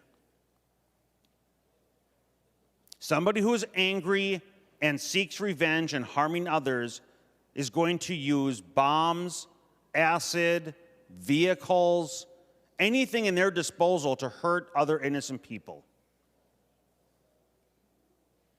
We must lift up life. We must cherish life. We must value life. We must instill a healthy respect for tools and equipment and instruments. And lastly, we must uphold and instill the values of our God-given liberties enshrined in the Constitution.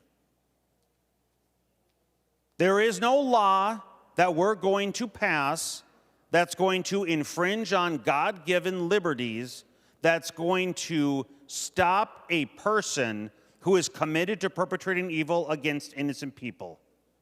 We must uphold the Constitution. We must uphold the truth. We must teach a healthy respect for firearms. We must teach and uphold the value of life. That is the only formula that is going to solve the violence crisis in our culture.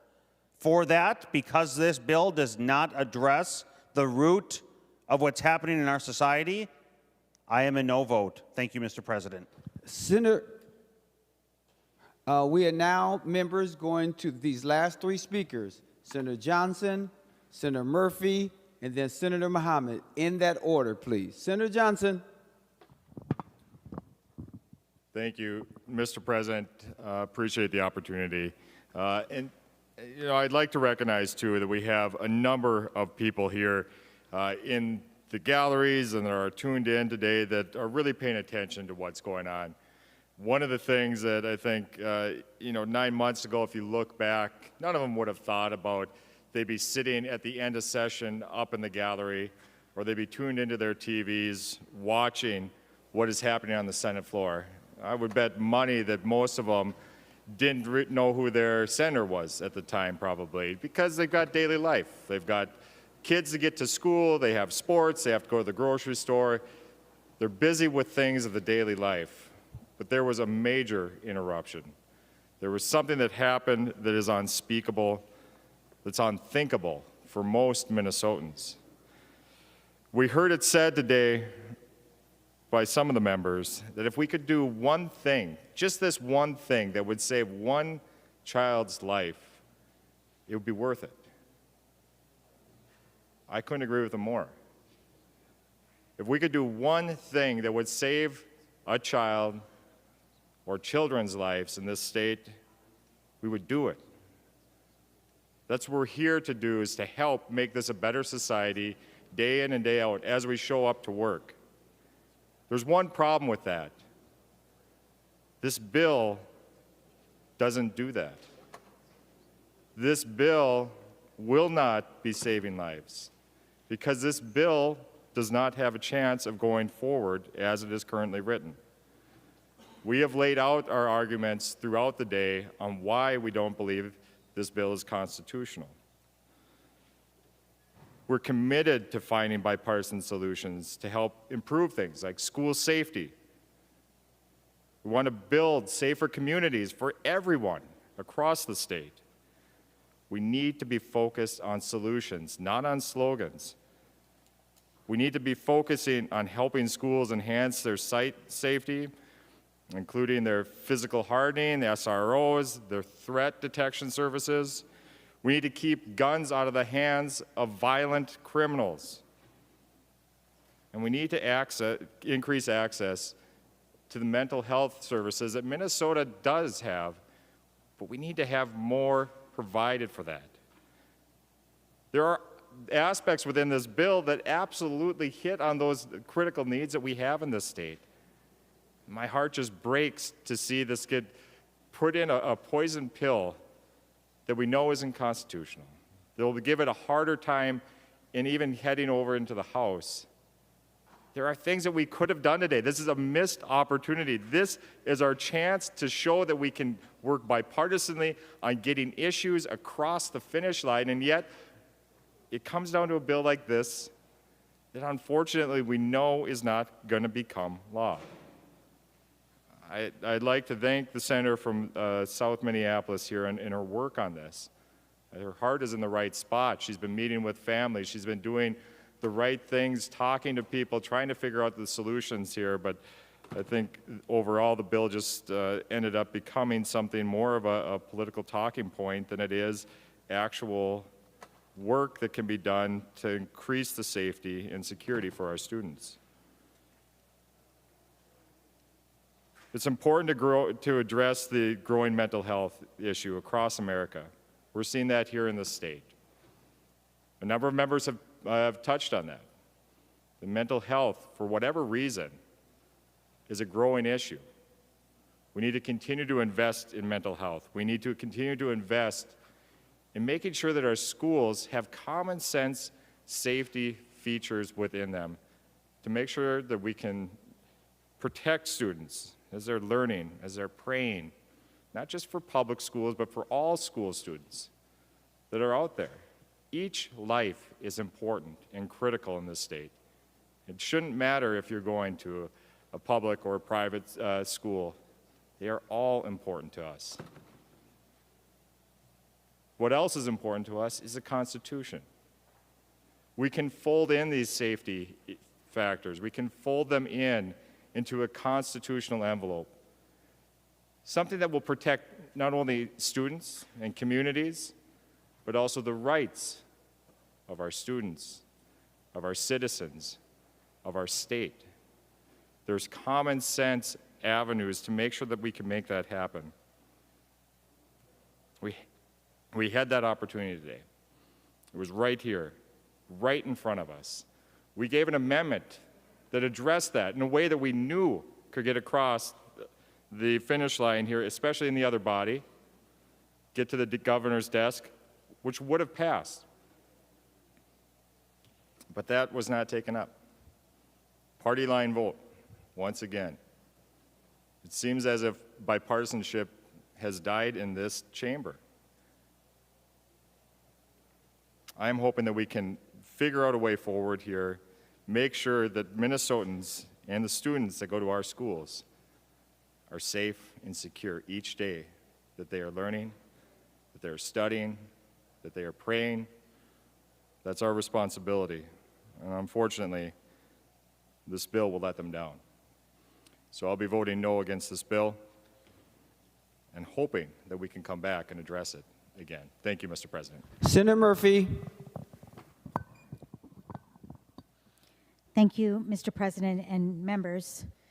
I want to begin by thanking Senator Mohammed, Senator Latz, and my colleagues who all worked to add provisions to this proposal, beginning with the hearings that happened last fall after the Annunciation shooting. I want to thank the staff who have worked tirelessly to put this comprehensive package together. It's important work, and I'm grateful for everybody. Thank you. On August 27th, we all learned about the shooting at Annunciation. 2 children praying in a church were killed.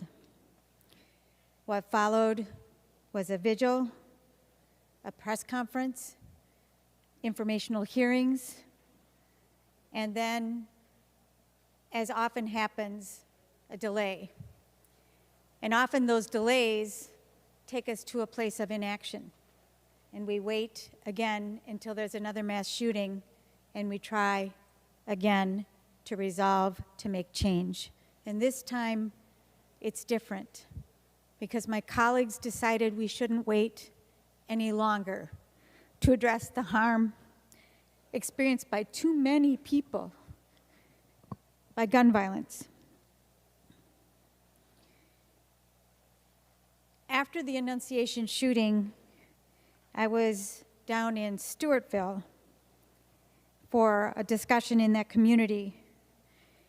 There was an educator there, and he told a story about his daughter.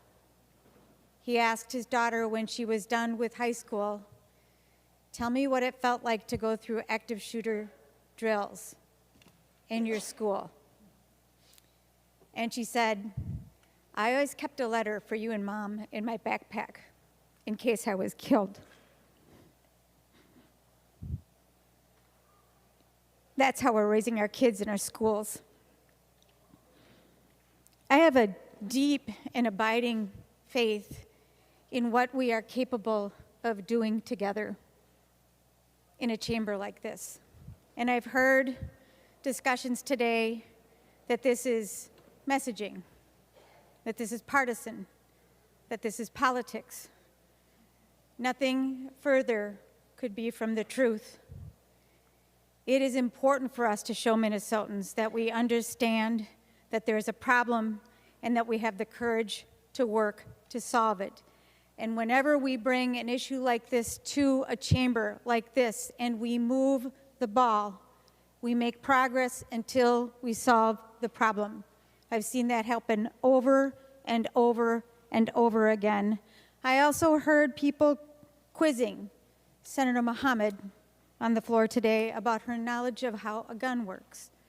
And I would like to say, as a healthcare professional, not the only one on this floor, that I would be happy to tell you what happens to a body when it is attacked by bullets from an assault weapon. Harper Moisky's mother told the story in the testimony that she gave and in the news that they never saw her daughter's body again, unrecognizable. And when they cleaned the church, they found more of her decimated body, cremated twice. No parent should experience that. And that is because of the harm of the weapon. When we met with the Annunciation parents last week, they asked us to think about 3 things: prevention, intervention, and harm reduction. And this proposal covers all of those, including harm reduction by eliminating assault weapons and high-capacity magazines that shred bodies. We are proposing a comprehensive solution: mental health care, school safety, and harm reduction. That is why this proposal is so important, not political, but a representation of the courage that we have to try to actually address what people have lost. I was at Fletcher's funeral. I was at Harper Moisky's beautiful celebration of life. And at that celebration of life, there was a song that we sang together. We are a gentle, loving people. We are a justice-seeking people. We are an angry and gentle people. We are all of those things: angry, gentle, justice-seeking, and loving.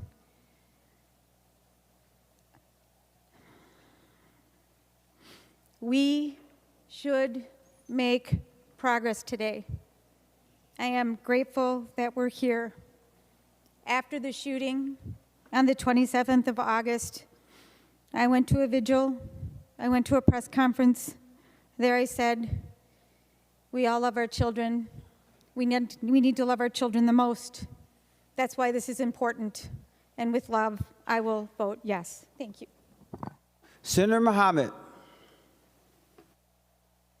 Mr. President, I impose a call of the Senate for the duration of the bill. The Senate is now under call.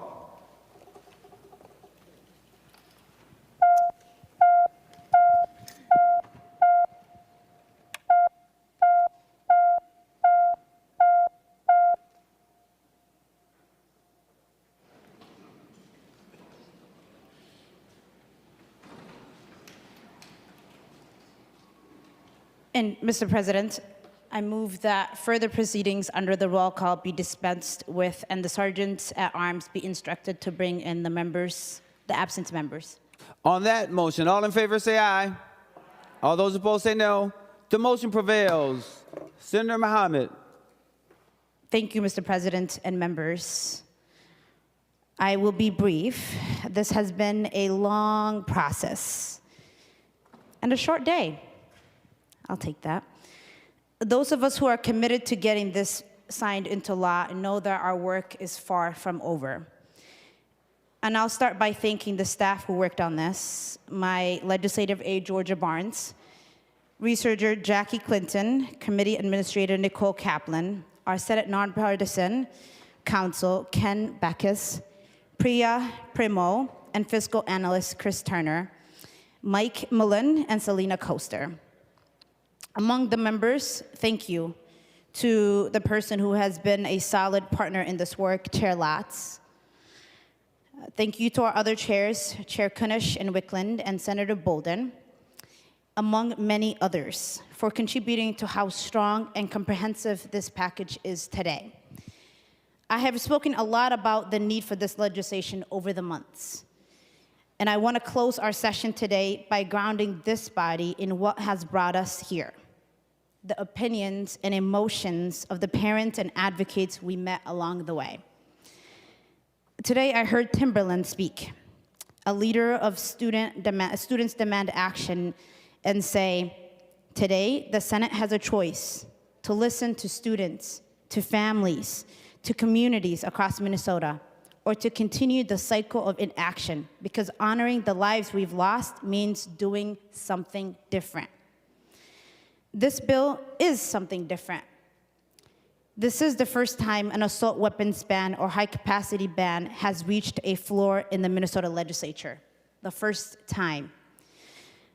Over the weekend, I had a chance to speak with the Annunciation families.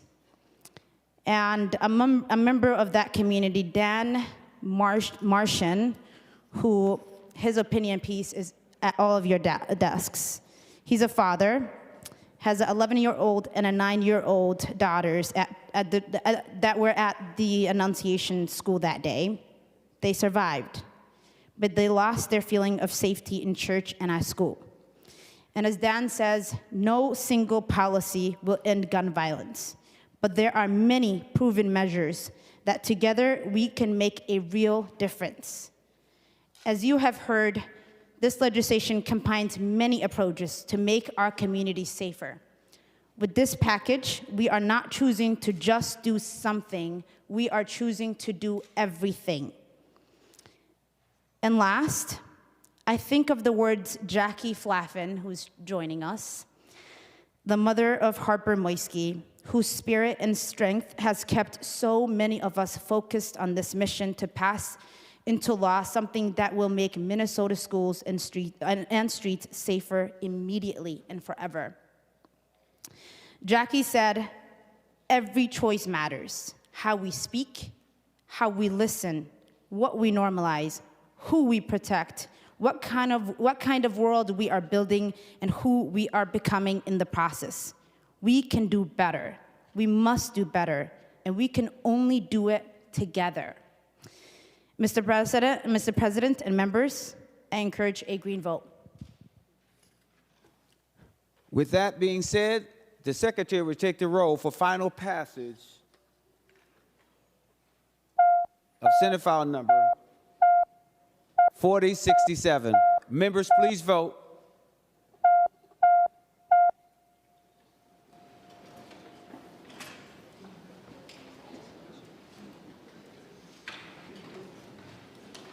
Senator Hurd, for those voting pursuant to Rule 40.7. Mr. President, Senator Carlson vote aye. Senator Carlson votes aye. Senator Fateh votes aye. Senator Fateh votes aye. Thank you.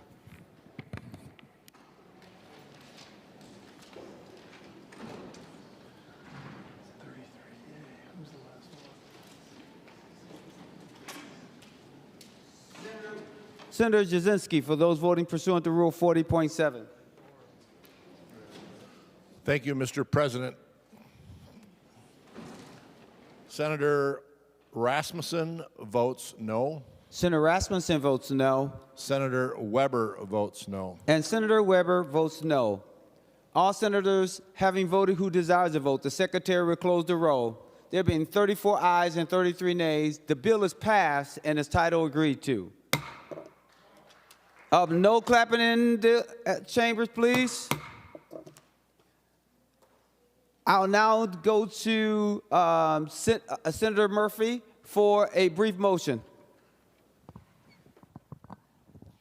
Thank you, Mr. President. I move a brief recess for the purpose of appointing conference committees. On that motion, all in favor say aye. All those opposed say no. The Senate is in recess.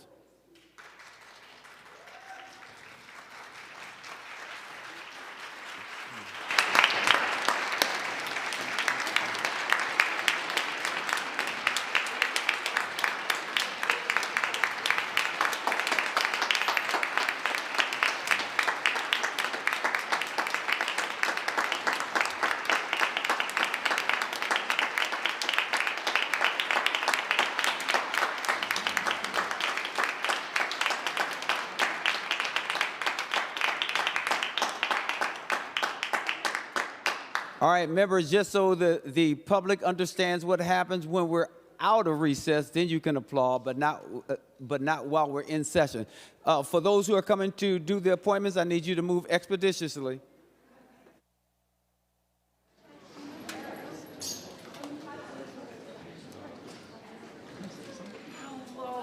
It's a pleasure to meet you.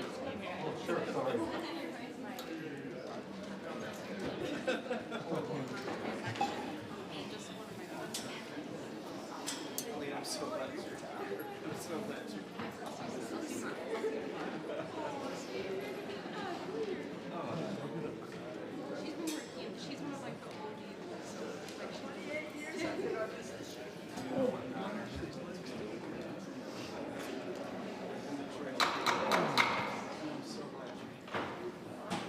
Members, the Senate will come to order. Senator Murphy. Mr. President, is there a privileged report at the desk? There's a privileged report at the desk. The secretary will read the report. Senator Murphy from the Subcommittee on Conference Committees recommends that the following senators be, and they hereby are, appointed as a conference committee on Senate File Number 4760. Senators Latz, Umuver-Baton, and Limmer. Senator Murphy moved that the foregoing appointments be approved. To that motion, all in favor say aye. All those opposed say no. The motion prevails. Members remaining under motions and resolutions, the secretary will read the motion.